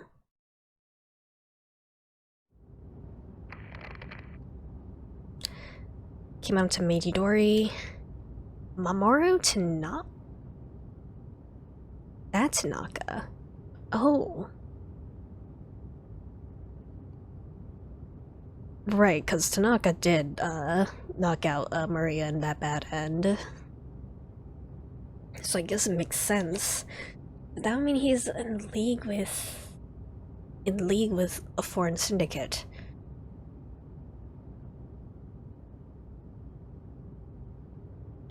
So it's possible that Tanaka might also have something to do with the leak with the antiviral that resulted in the human testing in the Middle East, or in, like, I think it was like in South Africa actually. What? This was unexpected?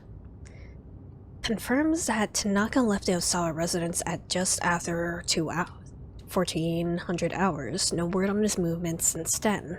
He headed to his private condo where the attached case is slated to end up. Any officer who runs across Tanaka is to apprehend him on sight, because they cut the connection. This mastermind you've been chasing, is it Tanaka? I doubt it. I feel like Tanaka might just be another pawn. I just wish I could know if Tatsuno is safe. I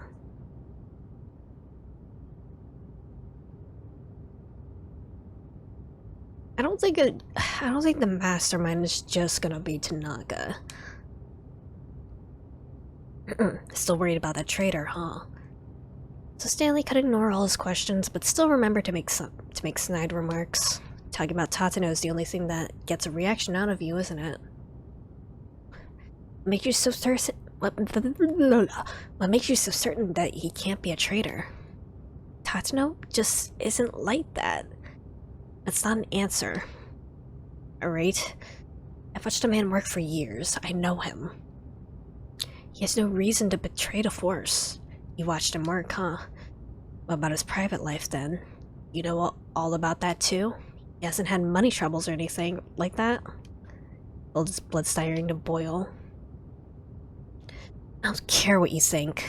I trust Detective Tatsuno. Trust him. On what basis? I don't need any basis to have faith in someone.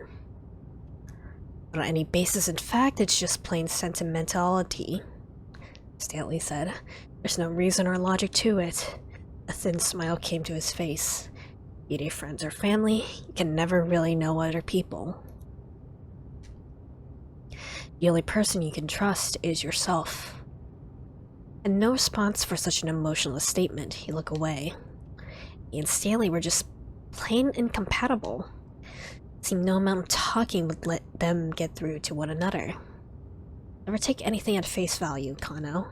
Start trusting too much, you're basically as good as dead. Stared out the window.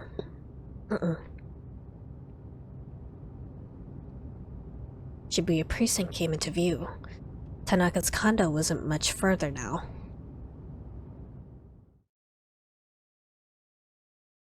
They were outside of Tanaka's condo now. Over there. Street was one of the foreign syndicate members walking briskly, the attached case clutched at his side. Making the arrest.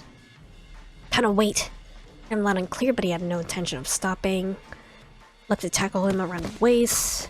On the pavement in a tangled heap, the collision sent the attached case flying. Tracked the case for a moment too long. He was caught off guard when a man threw a punch at him. Ow. Caught him right in the jaw, snapping his head back. Saw stars. Shook off the impact, the man sprang to his feet and sprinted away in the direction of Stanley's car. Stanley! Grab him! Stan went for the case. Really? Had no choice but to pursue the purpose itself.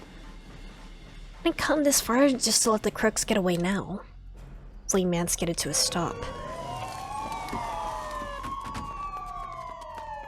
Several cars had pulled across the road ahead and detectives were pulling out of them.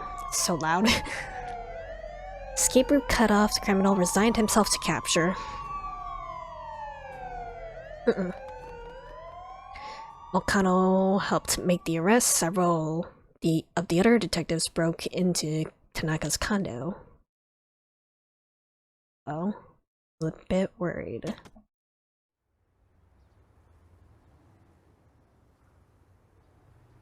was carefully inspecting the exterior of the attached case. Already opened it, stuffed with bundles of banknotes. Back in police hands. This is a decoy. The American muttered under his breath. I wonder where... His words trailed off, but Kano had heard them. Do you expect samples of that new drug in there? Gave no reply. He'd been right on the mark. Some of the backup team emerged from Tanaka's condo. Kano turned to them, feeling a sudden surge of anxiety for Maria. What's the situation? They found no one in Tanaka's rooms. Hostage's status remained unknown, and the main culprit had evaded capture. The case hadn't been solved. In fact, it was still unfolding in the worst way conceivable. Stanley remained focused on the attached case, pondering it with a thoughtful expression. Look, I'm gonna request that I be returned to my normal duties. Maria still needs to be rescued, and I need to figure out what happened to Hitomi and Detective Tatsuno. Actually responded. Hitomi. Yes, that's it. It makes perfect sense that they'd have her carry it. What do you mean? This whole attached case relay was a fake-out. Explain what you're talking about. He's looking for the antiviral. I thought of something, but I don't think it makes sense. I was thinking like maybe Hitomi has like the antiviral, because there was like a scene where Osawa injected like a woman, I think, with the antiviral. But then how would have Hitomi gotten in contact with the UA virus?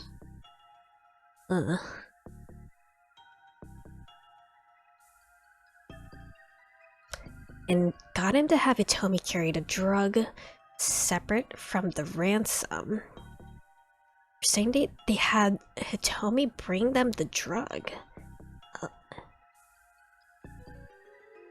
Stanley nodded. The case handoffs were sort of a camouflage, a way for them to keep the police distracted from their real goal. It had indeed felt like the case relay was a decoy, an attempt to buy time, to indicate we were after something entirely, explain why so many of their actions appeared to make no sense. So, what sort of drug is this? Why would they go to such lengths to get their hands on it? Antiviral. Way to cure people infected with a very particular virus. It's called UA. Never heard of it. You can imagine the possibilities.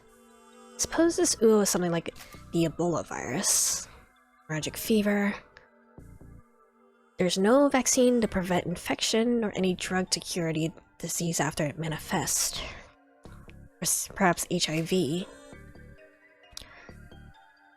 Considerably reducing immune response effect can result in infections that would ordinarily be thought of easily developing into serious illnesses. Various treatments, but as of yet nothing that will eradicate the virus completely. Even the all too familiar influenza.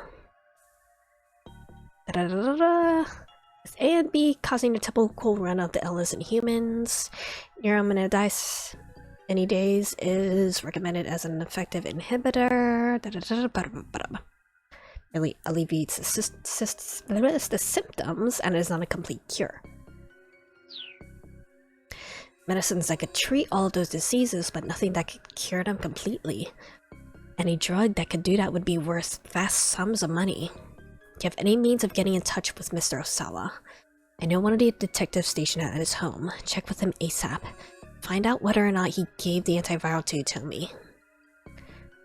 It looked like he wasn't done assisting Stanley yet. Got out his cell phone and dialed up Kajiwara. Ring, ring, ring, banana phone. Picked up promptly. Kano, what's going on? Can I speak with Mr. Osawa? What for, though? There's something I need him to confirm for me. It's an emergency. Alright. Just make sure not to tell him anything about the investigation. Sure thing. A man's hoarse voice came over the line. Sawa speaking. Can I help you? Detective Kano from the Shibuya precinct. Time is critical, so I need to just cut to the chase here. Took a deep breath. Did you give the antiviral drug to your daughter Hitomi? Yeah, figured. Cliffhanger, I guess. Like, Achi and the Maria story had a bunch of jumps between them. I feel like Osawa and Kano stories are gonna have a bunch of jumps between them. So, what's Minorikawa up to?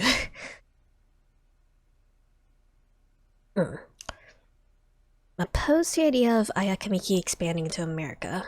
She should be able to enjoy the success she earned in Japan without having to struggle overseas. Done so much for us, I'd like her to keep supporting Japan forever. A student with the sort of emoticons that a young girl might use. I need to be a 19-year-old female college student. The community was meant for Ayakamiki fans 40 and over. The settings allowed anyone to post there.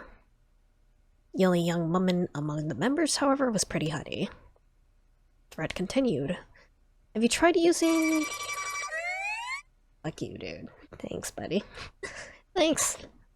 Have you tried the Aya fortune teller yet? There's a link below. Fortune telling, huh? Determining a person's future luck or life events using cards, horoscopes, and other methods of divination. Most people believe such prognostication when it foretells something good and don't believe when the outlook is bad. About as much faith in fortune telling as someone should have.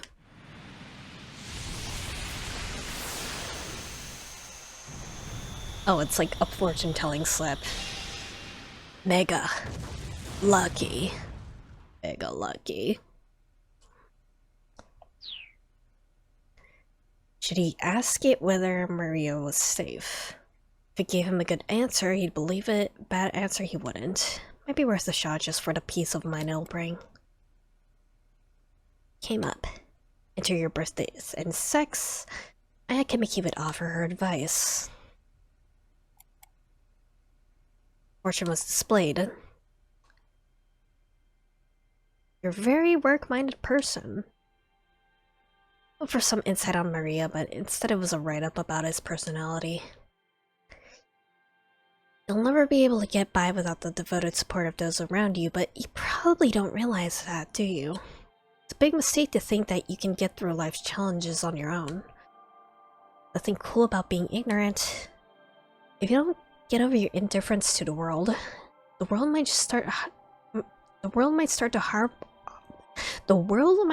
to harbor quite a grudge. Find a way to connect more deeply with the people around you and start living a better life before it's too late. Just do that and you're sure to have a wonderful future ahead. Famous people who got your result. Shinosuke Orai, playwright. He has an interview with Minoru Minorikawa at 2:30 this afternoon. So this time block. Can't help but feel that the advice was painfully appropriate. Went back to a forum and replied to Pretty Honey. Nice to hear from you again, Pretty Honey. Definitely know how you feel about Ayakamiki being ours. Confident she's got what it takes to persevere and succeed in America. If she does fail, well, all of us in Japan will be here to welcome her back all the same. Guess this voyage to America I've concocted just has me a little worked up. Sid leaned back in the chair.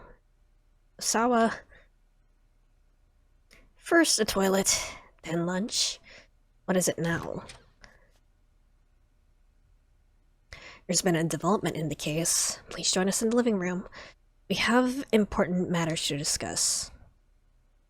Hajiwara had his detective face on.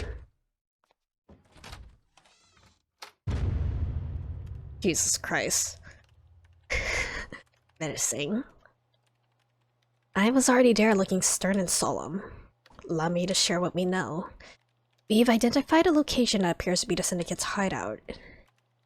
What about Maria? I haven't been able to ascertain whether your daughter is safe. Felt a wave of anxiety rushed through him. Hideout in question is a condominium in Hiro, and it's owned by whom? Osawa, please calm down. Tell me, go on, out with it. The residence is owned by Tanaka. Osawa was speechless. Couldn't process what he was hearing. Tanaka? Lies! Just what are you implying? That Mr. Tanaka is the kidnapper? Where's your proof? Weren't you suspicious of Mr. Tanaka yourself? I suppose, but you did go so far as to stick a listening device on him. I withdrew into a vacant silence. Startled everyone in the room. Was that Tanaka? No, it couldn't be. No way. The phone was wiretapped. The detective wearing this headset nodded to Kajiwara, who in turn motioned for Osawa to pick up. Hello. Hello, is this the home of Maria Osawa? The veil of despair that hung over him thinned slightly. Is this the home of Hitomi Osawa? This time the man on the phone used Hitomi's name instead. That's right.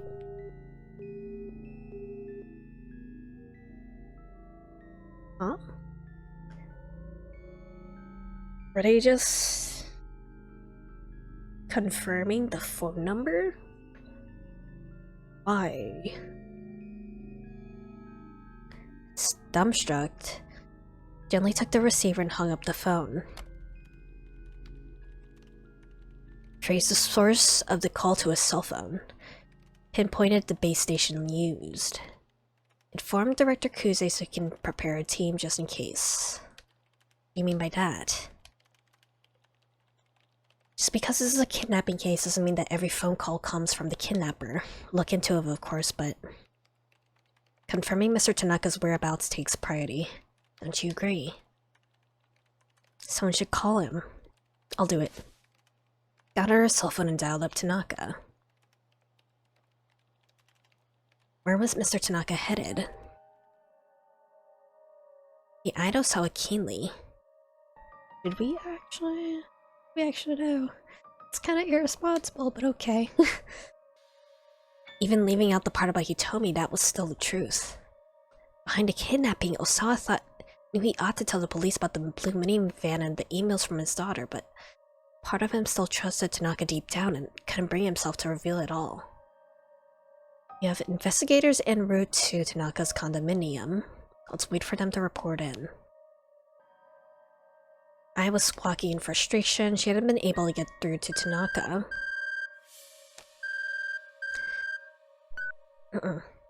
Kano, what's going on? I suppose that'd be alright. What for, though? Okay. The investigators on the scene would like to speak with you. Osawa speaking. Can I help you? Detective Kano from the Shibuya precinct. Time is critical, so I just need to cut to the chase here. Pause as the speaker took a deep breath before continuing. Did you give the antiviral drug to your daughter, Hitomi? What? So startled that his voice caught in his throat. What are you talking about? Antiviral research was top secret, so how did some detective from the Shibuya precinct know about it?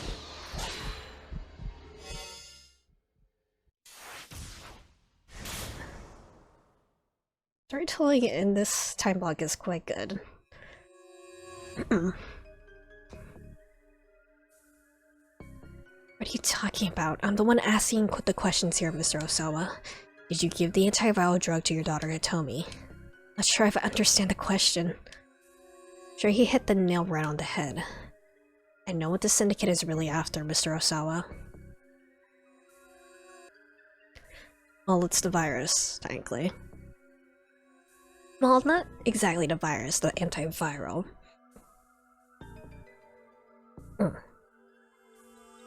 It's Hitomi. Osawa remains silent. Wait, hold on. Let me just play up until I get blocked off. And Osawa's story again. Menacing. talking about? It's bewildered. I'm not sure I understand. I know what the Syndicate is really after. When Blade would have heard what Kano said next, he could give no reply. Is everything alright? Hung up. Staggered out of the living room. He needed to be alone. To his surprise, Kajira didn't try to stop him.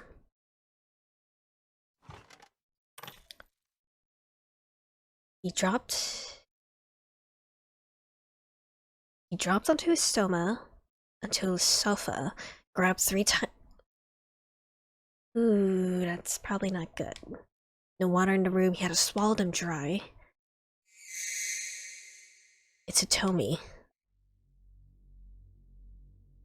There's only one reason they could be after Hitomi. He broke out in a cold sweat as he began to understand what this kidnapping was really about. It started 6 days earlier. It's April 22nd. Returned from the United States the day before. In the midst of some routine work at the General Research Lab when his cell phone rang. An unlisted caller picked up. Hello? Is this Kenji Osawa? Using a voice mod. Used to make one's voice sound different. I've been considering getting a voice mod for OBS, but I'm not quite sure how to make it work. It seems fun. Changing a voice to the point of making a voice print or tone analysis impossible presents a major challenge. To be able to do so in real time requires major financial and technological resources. Raise an eyebrow. Yes? Go and analyze Hitomi's blood. Her blood? If you don't, she's going to die. The color hung up. 6 days ago. Intensity behind us that made Osawa sure it wasn't just some prank call. He had Hitomi come into the lab ASAP. How? Blood for experiment. Added some fluorescein and a type of fluorescent dye. Yellow-green liquid, chiefly used in preparing specimens for viewing under fluorescent microscope, has some other uses as well. Diagnostic reagent administered in eye exams. The highest volume uses on St. Patrick's Day, where massive amounts of fluorescein are used to dye the Chicago River green.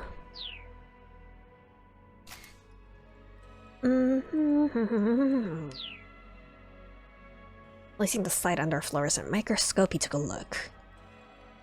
Can't be. Could hardly believe his eyes. It was the Grim Reaper's sickle itself. There was no mistaking it. Hitomi was infected with the UA virus. How did she get infected, though? This was like a week ago. Showing stages of the virus's propagation. Interlocked with one another. Looks like less like a sickle, more like an insectoid larva. Many-petaled sunflower. Took a mere 12 hours for the pathogen to develop to this point and began its hideous destruction of the human body. Stage shown in the first image, there was still a chance to save her. How did she get infected? There's only one way to save Hitomi. You would have to administer the nearly completed antiviral. Without official approval was a grievous violation of company policy. Acting against company rules and regulations, Okoshi Pharmaceutical prohibits leaking work-related information to outsiders. In case of a major violation, not only can the violator be fired, may seek indemnities. Didn't have time to get the higher-ups to approve a clinical trial. He might be severely punished for it, but this was his only option. His daughter's life was at stake. Even bigger hurdle in his way. Stored in the deepest recesses of the biochemical research building. High-intensity X-ray scanner was set up at the entrance to the storage area. impossible for him to take research materials out. But it's a fingerprint scanner for him, and it requires him and Tanaka to scan, so Tanaka would know that he took the antiviral out.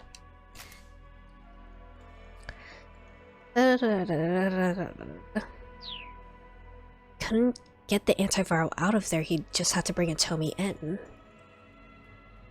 Slip out of the general research building, head to the biochemical research facility and show his ID card to the guard in front of the gate. Interesting. 3D.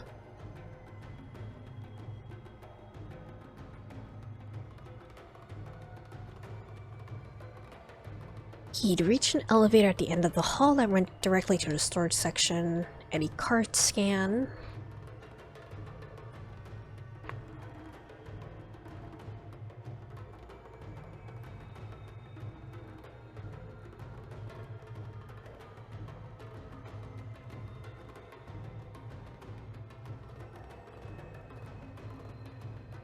Take about 20 seconds to get down to the first basement area and arrive to the entrance to the storage area. Finding an excuse to get Hitomi that far ought to be doable.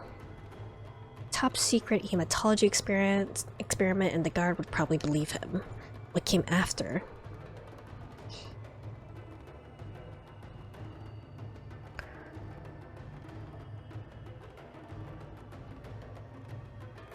Fingerprint scanner. From both Osawa and Tanaka, couldn't possibly get the antiviral without Tanaka's cooperation. Called up Tanaka, explained the situation, understood. We need to get this drug to her as soon as possible. Company finds out about this, you'll be held accountable for violation of corporate policy along with me.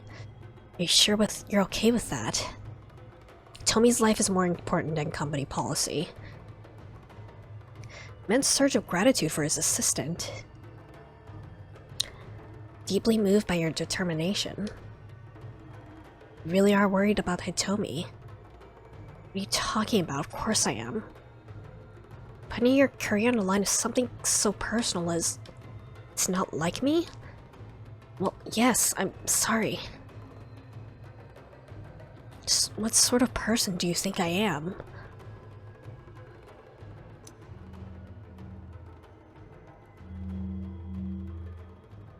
Stood before the door to the secure storage area, let them in without the slightest suspicion. Accepted.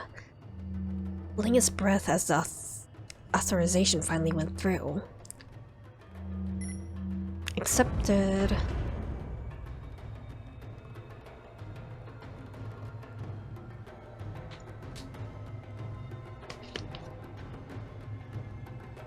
Surprised the sign is in English. Okay. At least with an audible clang and the heavy door opened. As he picked up a small vial, he had a sudden realization. Finally gonna use the drug in a human test. His fondly wish to cure Hitomi was overlaid by intense rush of curiosity. The researcher's drive to discover his results. Hurry. I need to hurry. I need to administer the antiviral as soon as possible. The Ua virus would be eradicated from Hitomi's body. Some fever and cramping as temporary side effects, but the DDS had done a spectacular job of stomping out the virus. And saving his daughter's life had proven the value of his research. If had been asked which made him happier, he would have been hard-pressed to give an answer. He asked Hitomi where she could have become infected, but she had no idea. Explained the need for secrecy and strictly forbade her from telling anyone else what had happened. Now a week has passed since Osawa gave the drug to Hitomi, conducting tests and discovered that the DDS had not broken down but remained in her bloodstream. Extracting the DDS was a simple matter, requiring just a small blood sample around the nape of the neck. Linger in the nape of the neck because of the lymph nodes. Identify viruses that invade the body as foreign substances to be attacked. not always able to overcome particularly powerful pathogens, propagates rapidly inside of them. Antiviral will seek the virus and accumulate there as well. DDS itself is simply the delivery system for the antiviral. Residual amounts of the antiviral itself stay behind within the cells. Cause minimal or no harm to the human body. Rather than accumulate inside the body, should either be digested and absorbed or excreted. Remain in the body for as long as the virus is active, however. A very careful balance must be struck between persistence and dissipation. It's possible to extract those minuscule amounts from cells in a blood sample. It may take considerable time, but a sufficiently detailed analysis could allow for the antiviral drug itself to be reconstructed. Felt a chill as he contemplated the situation.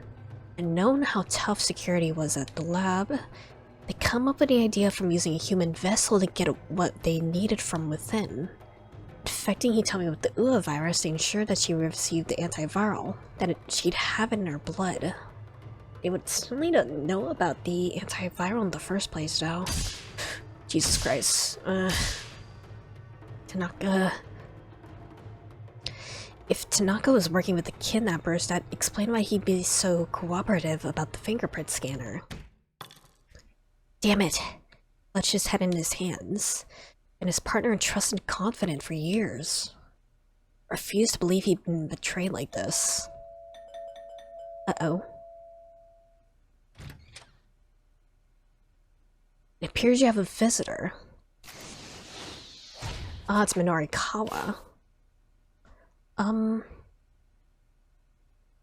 on. Before I do that, let me go to back to Kano's story first. I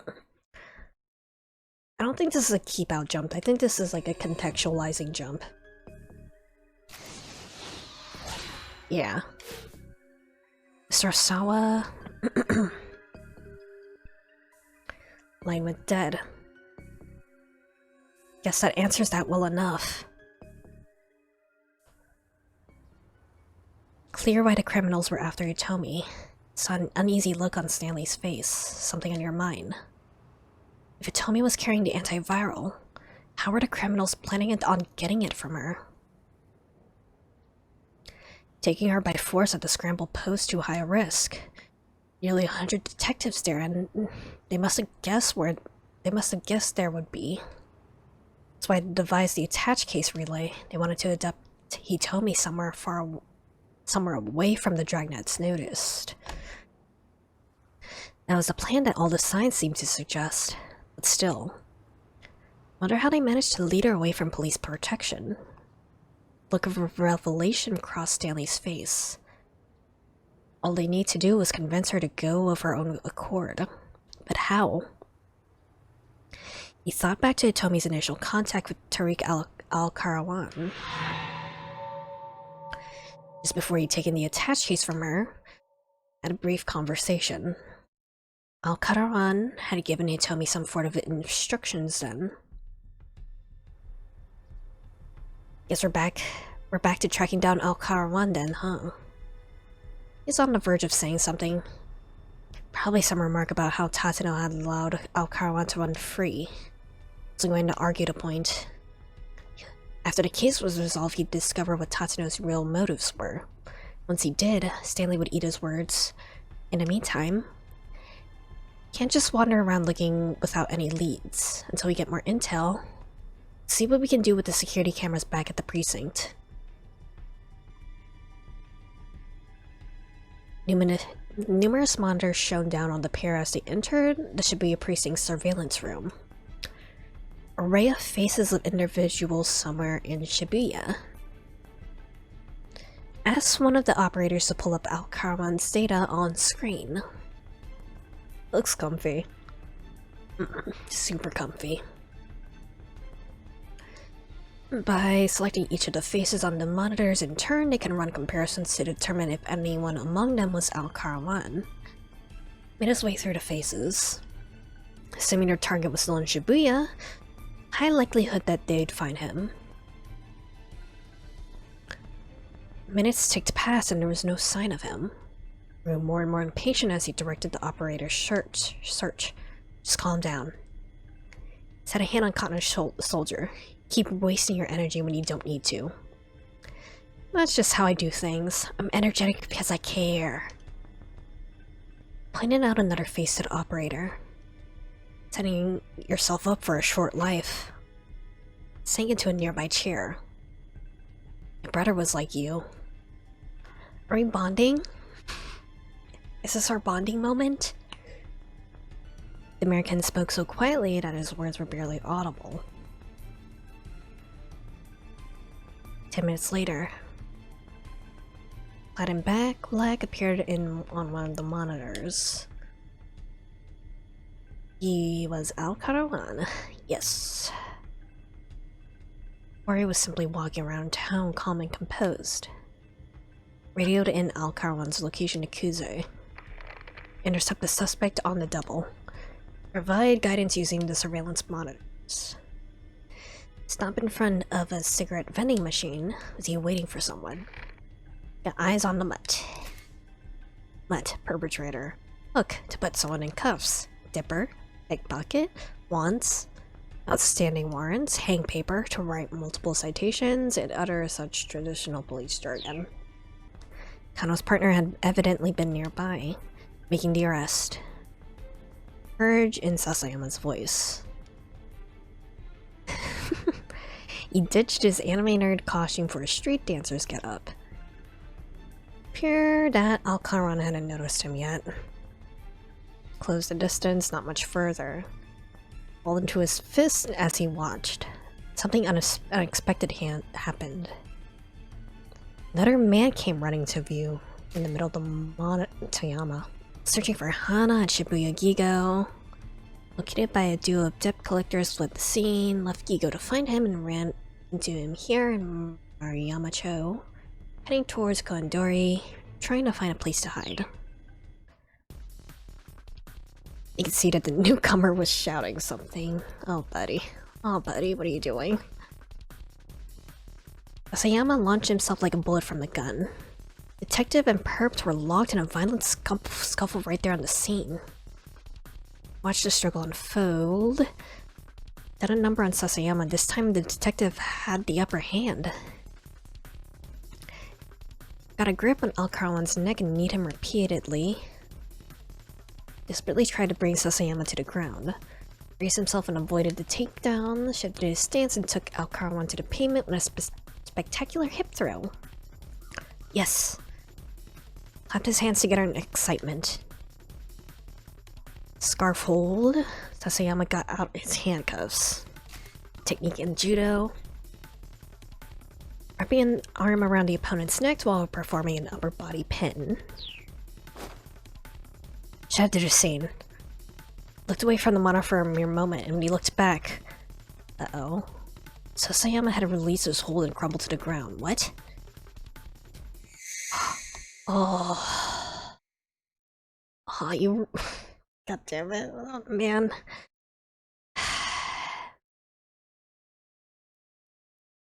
You were raising your death flags too much by talking about your goddamn wife. Okay.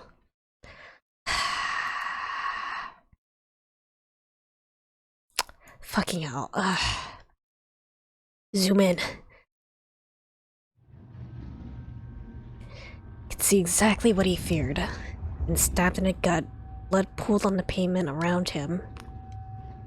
Several other detectives arriving at the scene, capturing Al Karawan before he could escape. Sasayama lay motionless. The pool of blood around him spread further and further across the pavement. Unable to look any longer, Kano rushed from the surveillance room.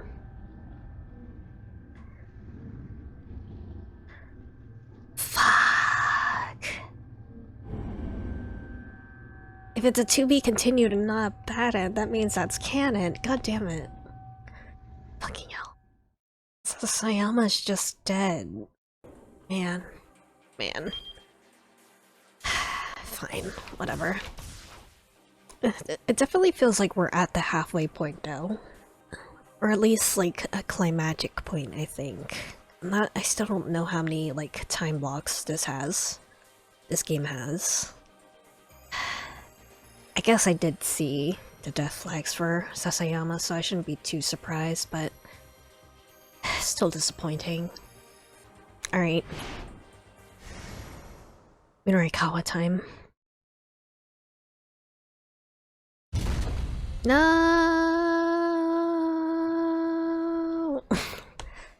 Cry of despair echoed throughout the cafe. Stared back at him black and empty. Don't you die on me, buddy. Did you charge it? Gave no response, looking well and truly dead. What the hell? To be the worst case scenario, even if he weren't desperately pressed for time. Right by hand. I can still do this. I will do this.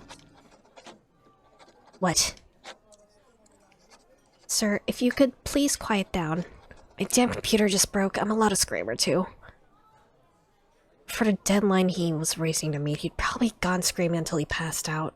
Computer is broken, you say? Yeah, look, just suddenly stopped displaying anything. Could it be that, the battery is just dead? Set bolt upright. That's it! I know that Sasayama literally just died, but, there's a little bit of, whiplash here. Emotional whiplash. I hadn't considered that possibility. Hey, let me plug in somewhere. Outlet right there.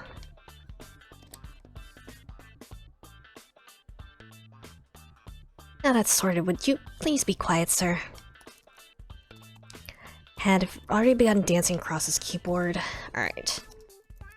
Now we're talking.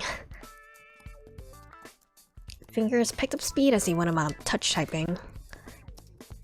Typing on a keyboard without looking at the keys. Aspiration of computer novices everywhere. Involves placing the index fingers on the F and J. Touch typists can instinctively hit the correct key every time without looking. Pros and cons of surveillance cameras. Proprietor of outdated electronics shop oversees high-tech camera system. Unlimited bogus weight loss, drink sales demo, bankrupt organizer remains undiscouraged. Spirits were riding high. His riding rolled along in a brisk pace. Sir. His waitress again, out of his soaring mood. Sir, now what? As the President of the United States agreed to give me a one-on-one interview. Huh? Was it something important? Do not speak to me right now. Be a little quieter.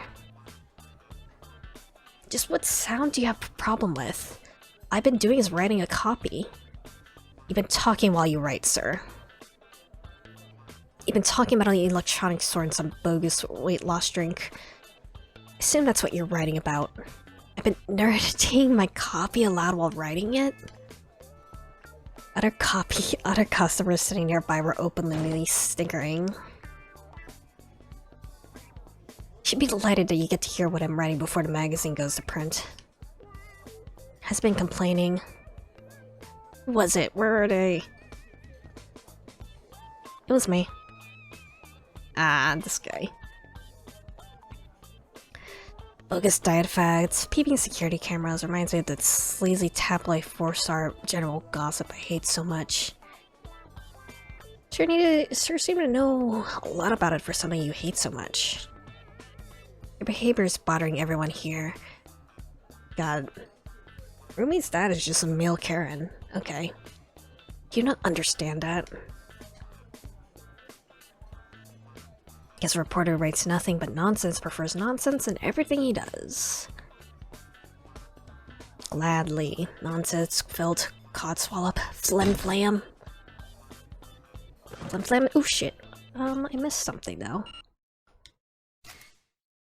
Bogus or insincere content. These things anger Minorikawa more than reporters using dishonest means to create a story. Da-da-da. Cool. The other man stood up and glared at Minorikawa's face. Plenty of manners and decency. I also happen to have a deadline. Stop calling me flim-flam. Gentlemen, please stop fighting. Move this man at once. He's the one you should be kicking out. Please, both of you, return to your seats. You have a deadline. It is best to swallow this pride. Whatever. I don't have time for this. I'm done with a scowl.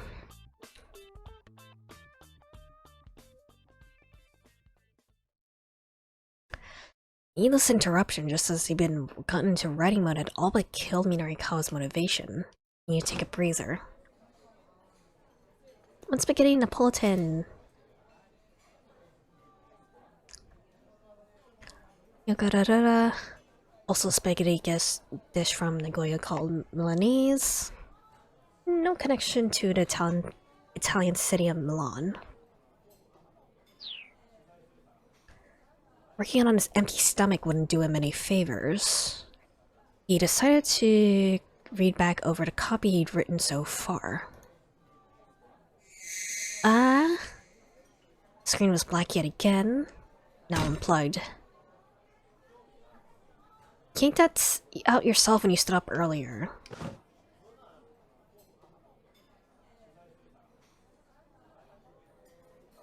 Not sheepishly.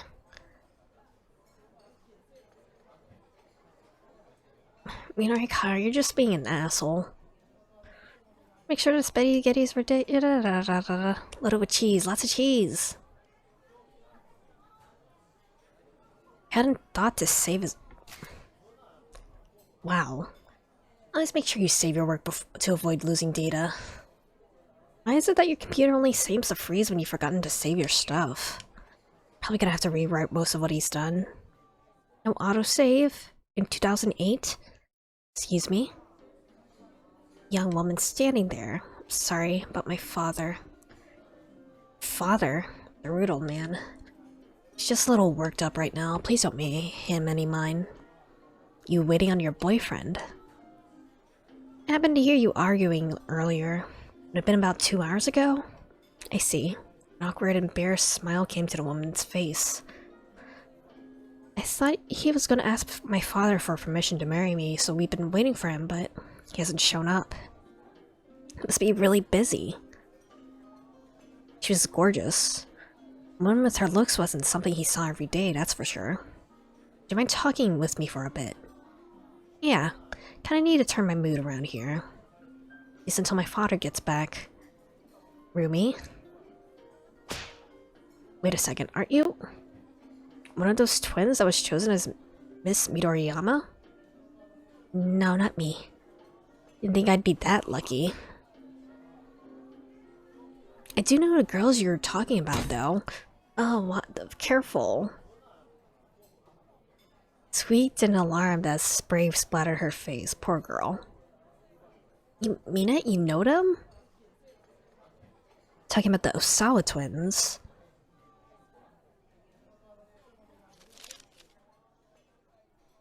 Sexy Square twins share top prize at local university beauty contest. Ariane Hitomi Osawa. Osawa twins. Actually won Miss Midoriyama myself a few years ago. This year I served as one of the judges. Guess I really was born under the right sign to be a freelancer. Needs just come to me. Let's talk basics then. Tell me what you know about these girls. I don't really know them personally. Now that you ask, I do remember hearing that they'd entered a contest separately. Separately? That's right, I assumed they entered as a pair, but apparently not. Wonder why. They're twins. Don't they look alike? Wear the same clothes, do everything together. And say the same things at the same time and stuff. Not at all. Those two aren't identical, they're fraternal twins. Born at the same time from two eggs that were fertilized separately, fraternal twins do not share the same genetic information. They can differ in such characteristics such as sex and blood type. Cases of fraternal twins resembling one another almost closely as identical twins. However, or maybe even being played by the same actress. Happen to look very closely alike, but they do not have the same blood type. It's probably an important thing. At a glance, they do look very similar. How should I put this? They both give off a very different impression. When explaining what you mean, talk to them briefly after the award ceremony. The older sister struck me as really energetic. The younger one was more quiet and reserved. I want to figure a shy girl would want to enter a campus beauty contest.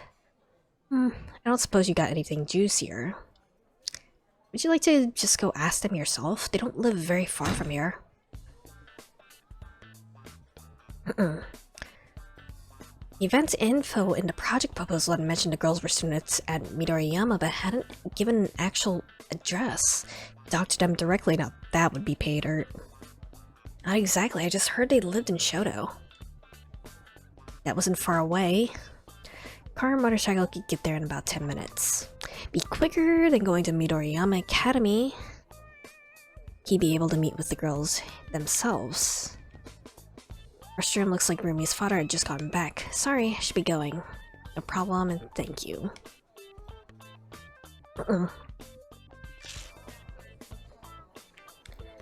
Grab directory from the public phone and flip through the pages.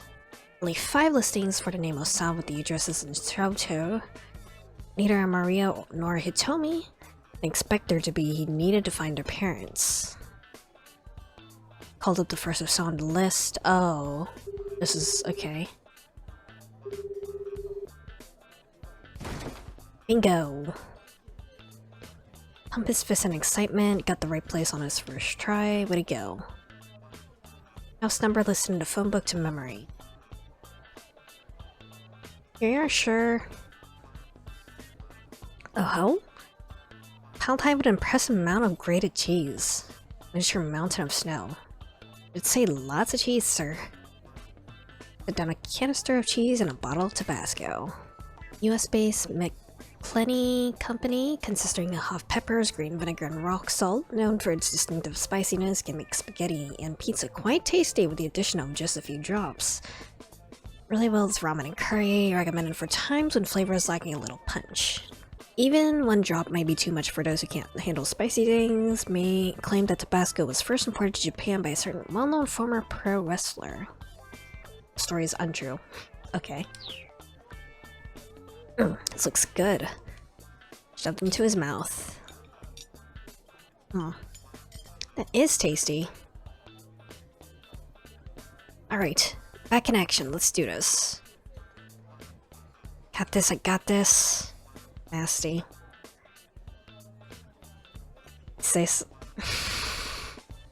You say something? No, sir, I don't think so. Yeah, well, go away. You're distracting me. The moment he looked away, she clenched her fist in indignation. Nothing, sir. Good luck with your work, sir. I don't need luck. I got this. Jumping forth between pasta and computer, Minarikawa got to work on his copy once more. Before long, he was oblivious to every sound in the cafe around him.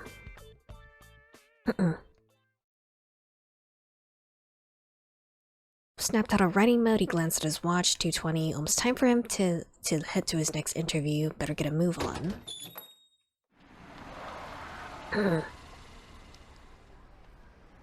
Kimizuka's taxi came by just as Minorikawa was hurrying out of the cafe. What a pleasant surprise. Nice timing, my man. Star's look quickly vanished behind an expression of professional resignation. Do you need a ride, sir?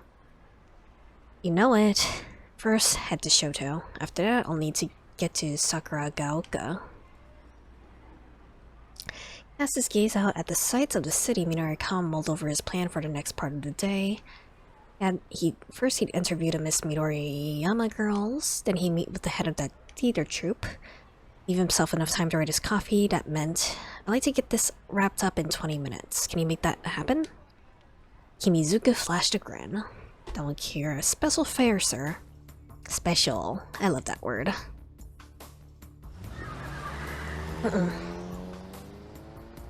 This man. Shibuya was a town of contrast. A town of young people, unpretentious, energetic. A scramble intersection and center guy perfectly conveyed that vibrancy. If one turned right at the 109 building and headed down Bunkamuradori, town's whole atmosphere changed. Shoto was one of Shibuya's, indeed one of Tokyo's, most upscale residential districts. Wherever one looked, there were stately manor houses giving off an imposing air, sending the message that this was no place for the common folk. Right here's fine.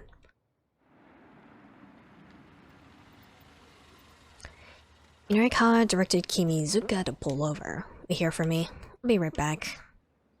Check the nameplates of nearby homes. There we go. Sawa. Spotted a nameplate that read Osawa. Kenji Osawa, huh? Nagged at him somehow. Been back in the back of his mind ever since he's seen it in the phone back at the cafe. Had he heard it someplace before? Press the button for the excuse me. Even a little chime it made when pressed sounded elegant. Ping-pong. No response. Looked at his watch. 2:30. Wandering Angels was supposed to have started already. Help from Shinichi Bando, Mondo was able to get out of his apartment.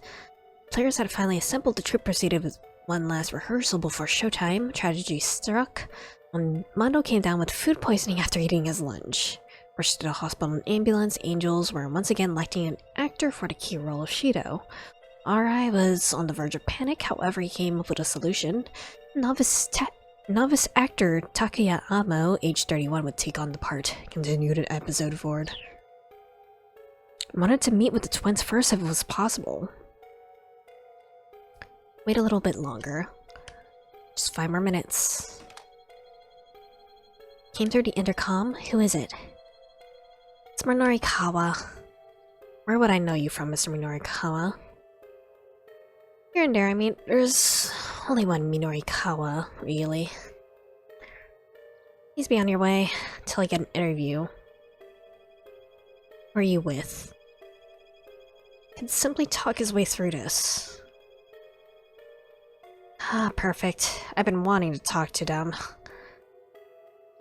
Perhaps the girl's mother, eager to boast about her daughter's achievements. Familiar with defamation of character. Article 230 of the Penal Code of Japan defines it as any attack against a person's reputation or societal standing. It's a very serious crime. Not letting you get away with telling me you've forgotten. I wonder if you'll remember once I bring up the charges. Talking nonsense, lady. Are you the mother? I got business with your daughters. Put one of them on the line. This is your forestalled general gossip. Okay. He's a criminal. Okay. He's a bad end, right? Yep. Several men came trotting out. Minorikawa turned to run on reflex. So what the hell had Heaven Publishing done to her? Yeah.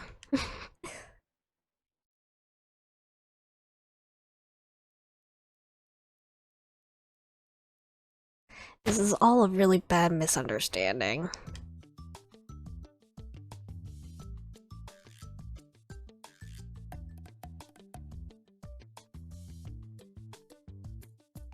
Da-da-da. Welp.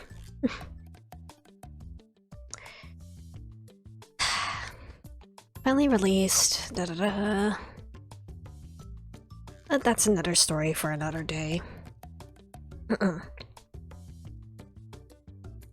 That end. Maybe should have backed off. I had nope of getting anywhere with her. Someone more understanding who might answer to Anna. Oh, okay. Let's go back to Osawa's story then. A visitor? Okay. Could it possibly be? Dragged himself to his feet. And then... that should... yeah, get rid of the bad end. That's menacingly. That's menacing. Staring at the intercom monitor with concern. Unsettling grin posed intimidately outside the front gate. Didn't recognize him. It's Minorikawa. Playing games with me. There's no way I'm letting you in. Here for an interview, you got that. An interview? Brought up an unpleasant memory. Just tell him that your daughters aren't here. It's for one of those kinds of articles. Like hell you are. I'm not talking to anyone from the gossip. I want to interview your twin daughters. Shared prize for beauty contest. If you wouldn't mind interviewing them, I... cut off the intercom. Time to be indulging someone else's nonsense. What gives? Out of my hands and knees! He wasn't actually on his hands and knees. So I could clearly see that through the intercom monitor. Can you at least tell him where I want to get in touch with them? This isn't a good time to have someone drawing attention to your home. I'll get rid of him.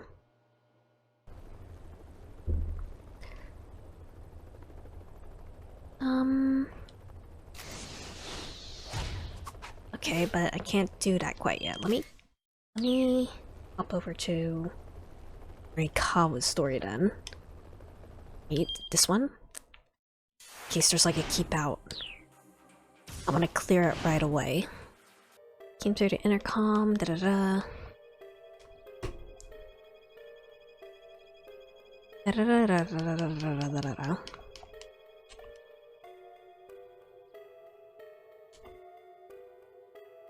Getting them nowhere. Here for an interview.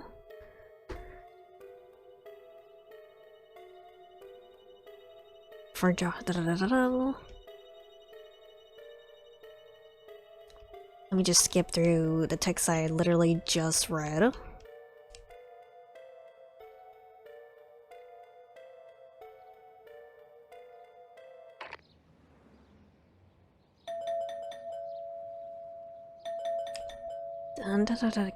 They could absolutely see that.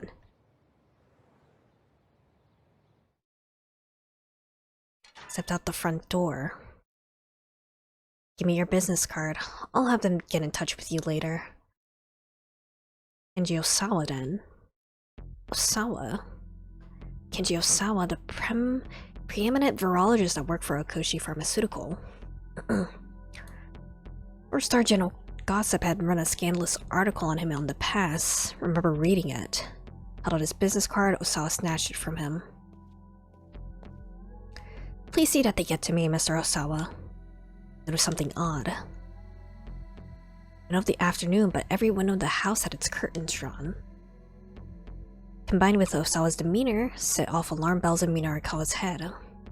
Knew was he onto something, but he couldn't linger at the Osawa residence any longer than he already had. Needed to get to that theater ASAP. Had hurried back to the taxi and told Kimizuka to go.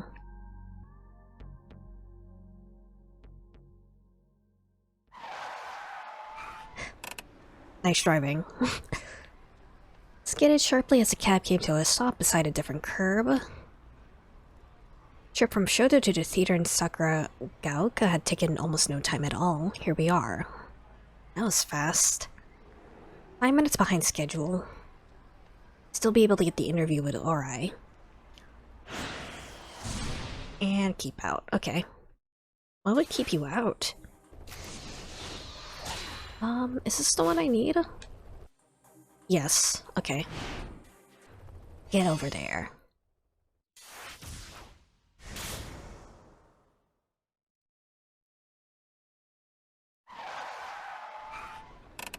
Nice driving. Pay the driver. Don't worry about the fare. Still plenty left over from what you paid me earlier, sir. That's what I meant by special fare. Paid Kimizuka a whole 10,000 yen for taking him to Endo Electronics earlier. I'm the sort of person to keep the change, as it were. Surge of pride at those words. You're my kind of guy, Mr. Kimizuka. Man on the job can always count on Hachiro Kimizuka's taxi. Go. I feel we'll meet again. Saw a bunch of flower bouquets, patrons' gifts of appreciation. Celebrities he recognized. Oh shit! I wanted to read the text now. Senpai Koichi Nakamura of the Secret Society Chinsoft. The next largest came from Murataro Ishihara from the government organization Joy Art. Actresses Baraka Rose. Popular scenario writer Ebisu Matsudoku Buster's Busco.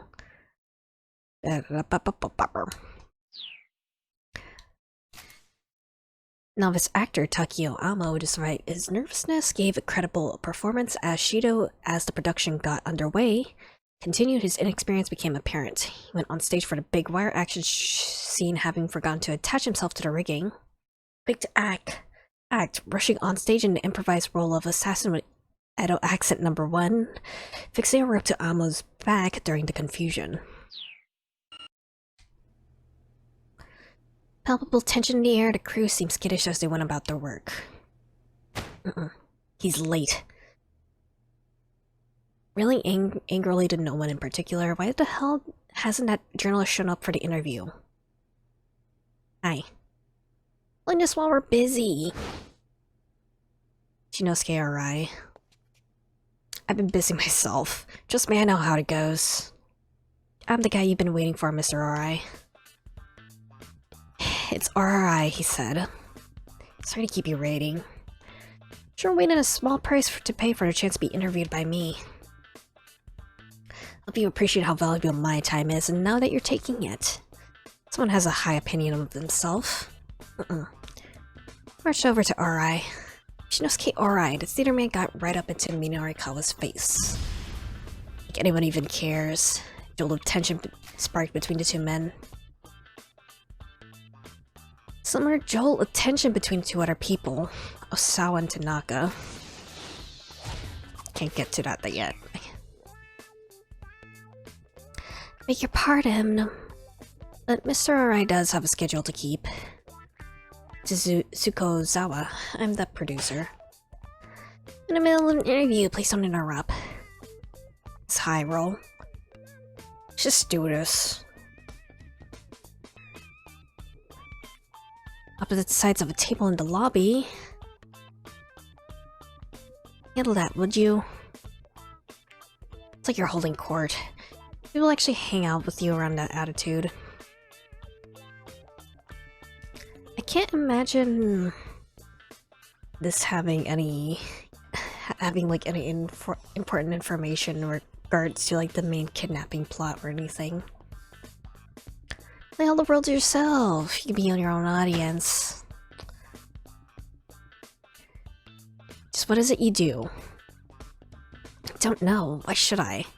You didn't interview without knowing anything about who you're interviewing.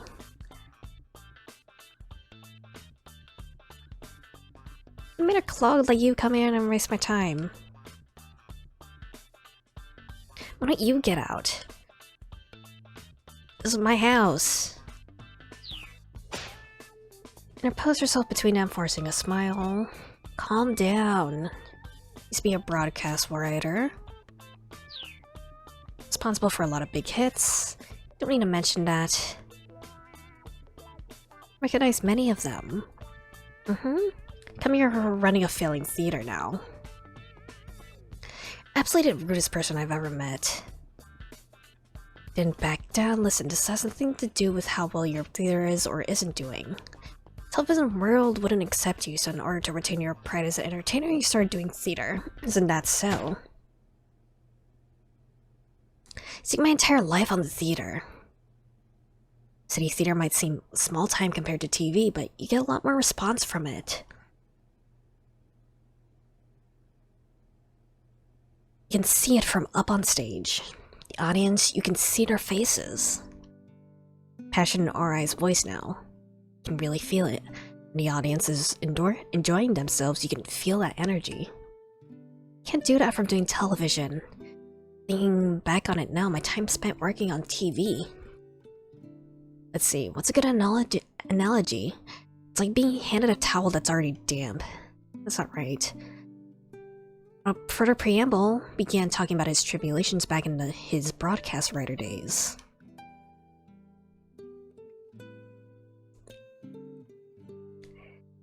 "15 minutes ended promptly after 15 minutes. The time had been promised.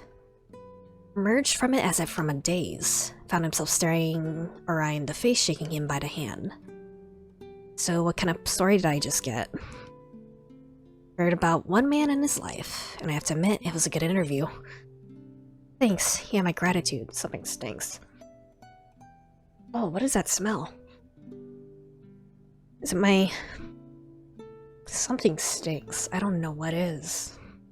With a satisfied smile, Minorikawa closed his notebook. Glad to hear that. It smells a bit like rotten fish. Or like... My dad did get a bunch of clams from the beach. It smells like clam water. The water you get after you soak the clams for a bit. It's not a great smell. Looking a bit bewildered. Flustered, Tsukuzawa interrupted. Isn't this interview for a piece about the performance? It's just that you were only asking about Mr. Arai, not the performance itself. Came here for a piece I'm going to be writing called Where Are They Now? Washed Up Broadcast Water Showcase.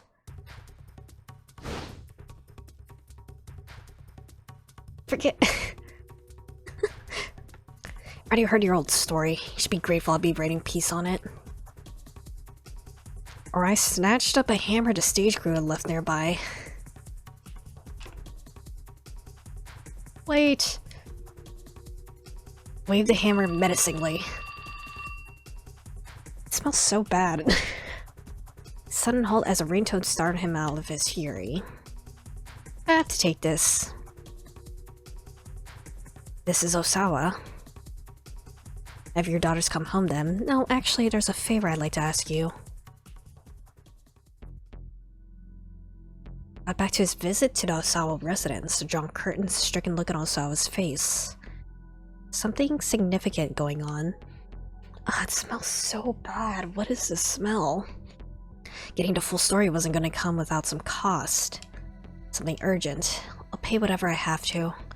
I just need you to look into something as quickly as possible. Alright, can help you for a little while. Is my dad boiling clams? It might be, he might be. His quest was a strange one. He looked into a scandalous article that the four-star journal gossip had run about him in the past. Do you have to say? Asking me to look into something without explaining anything. Need to calm down the erstwhile broadcast writer, or else his interview would be for naught. Let's both men at the same time. Spoke loud and clear so Arai could overhear. I want you to tell the world this story. No, I need to tell it. If I don't feel that way about something, no amount of money in the world will get me to write an article on it. That's my pride as a writer at work.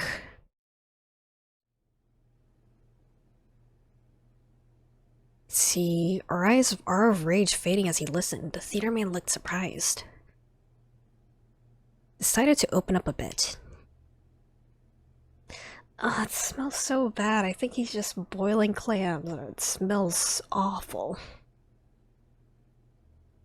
Good job, Minorikawa. The power balance of the entire world might be at stake here. And I mean that quite literally. I can tell you more after you've done investigating. How could the world's balance of power hinge on looking into some alleged marital affair? Would need to be out of his mind to believe a story like that. Truth was so ridiculous it really was stranger than fiction. Instincts told him that much. Check the editing department notes from back then.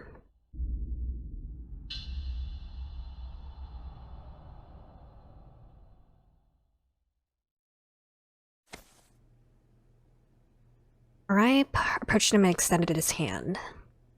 Methods might be a little extreme, but I can tell you take pride in your work. Of course I do. Sorry for getting so worked up. I bet you'll write a Fahrenheit article about me, so please, Mr. Minorikawa. Let the world know me and my half-lived life. Shuck it. Leave it to me. Once I'm done with it, you won't be some washed-up nobody anymore, Mr. Orai. It's alright.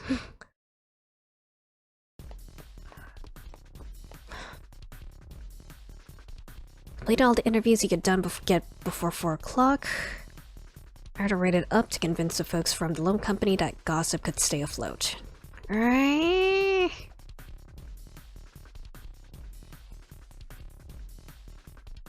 Okay.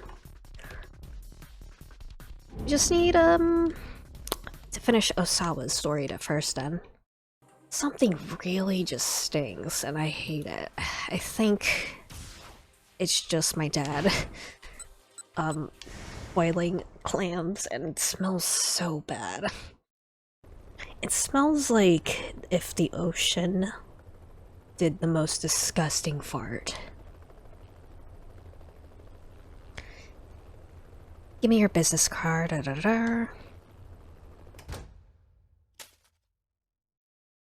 Toss Minorikawa's business card directly into the trash.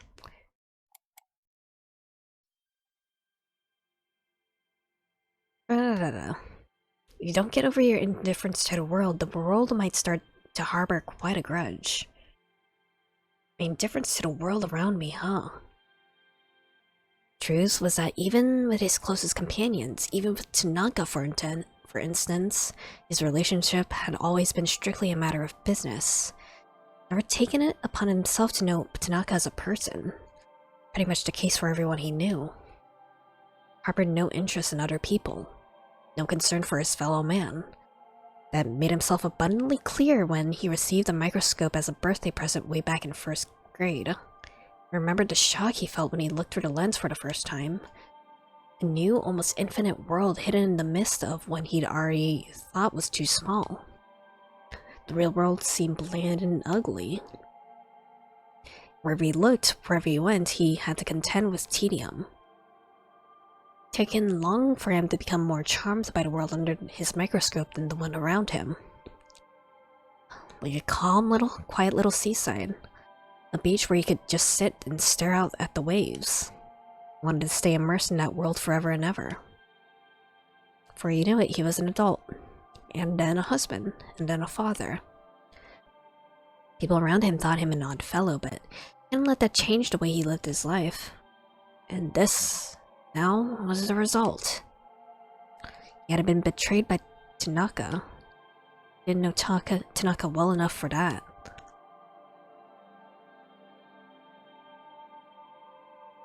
Find a way to connect more deeply with the people around you and start living a better life before it's too late. Do that and you're sure to have a wonderful future ahead. Banana phone. Picked up his cell phone and dialed Tanaka's number. Tried calling him repeatedly and hadn't gotten through. Doubtful he'd pick up. Had to try. Phone rang several times. Ugh, the smell is so bad. He listened grimly to the empty mechanical sound, preparing himself for disappointment. What is it? It sounded coldly in Osawa's ear. Hold on. I wanna check the kitchen just in case. Just give me a second. It is most definitely the smell of clams. It somehow smells worse in my room than it does in the hallway and in the kitchen. That is weird, okay. Tanaka's voice sounded coldly in Osawa's ear. Tension was electric. Yep.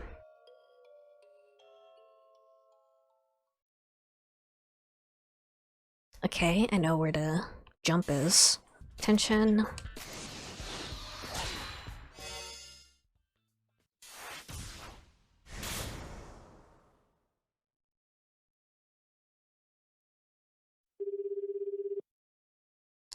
Da-da-do.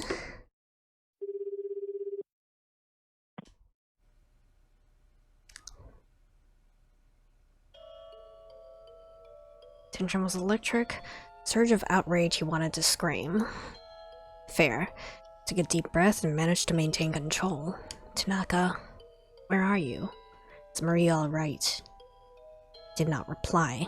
The police told me you were connected to the kidnapping. Well, the police sure do know how to do their jobs. It's unapologetic. He sounded nothing like the man Osawa thought he knew so well. Why would you do this? Money? Are you having money troubles? Money. I suppose that's part of it. Doubt you'd understand. Do you have any idea what it's been like for me doing our research together? You're always the one who takes center stage. Roots of our success are all yours. Even though you couldn't have done any of it without me.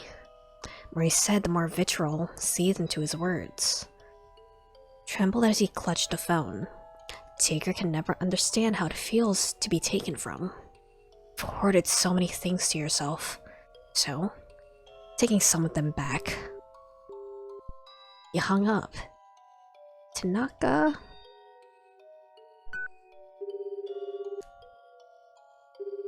Dialed the number again, didn't pick up. Racked his brain, thinking back on how Tanaka had been acting earlier that day.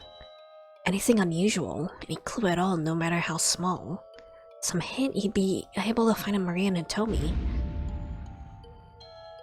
Suspicious of Tanaka all along, so much that she planted a bug on him hidden in a tie clip. Wait.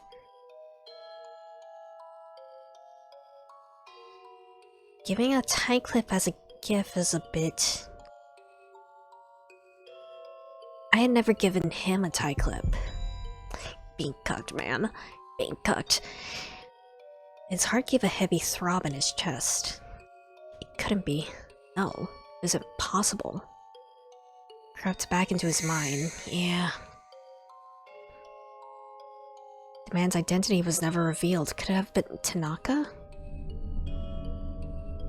You've hoarded so many things to yourself, so taking some of them back took on a new depth of meaning. But the foundations of his life began to crumble. Were Tanaka and I accomplices in all this? No, wait, just calm down. Couldn't let himself jump to conclusions.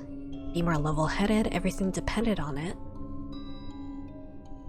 We're accomplices, why would I have planted a bug on Tanaka? What purpose would that serve? No use. Couldn't think of how it made sense.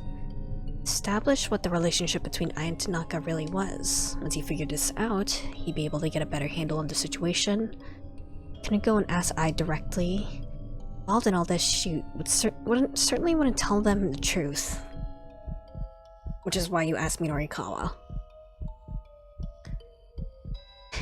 Didn't relish the thought of getting help from that scavenging hyena, but now was no time to be picky. If he wasn't able to leave the house, he needed someone else to do some investigating for him.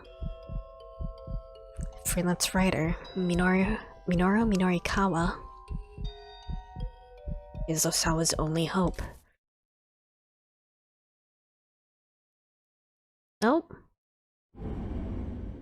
We finished before 4 for once. I guess I did start a bit early than normal.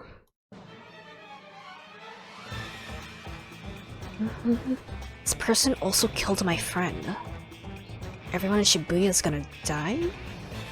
Is it an accident or an attack? It's after Hitomi Osawa. How many hours ago was she infected?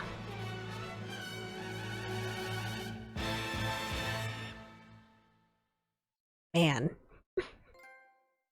Infection?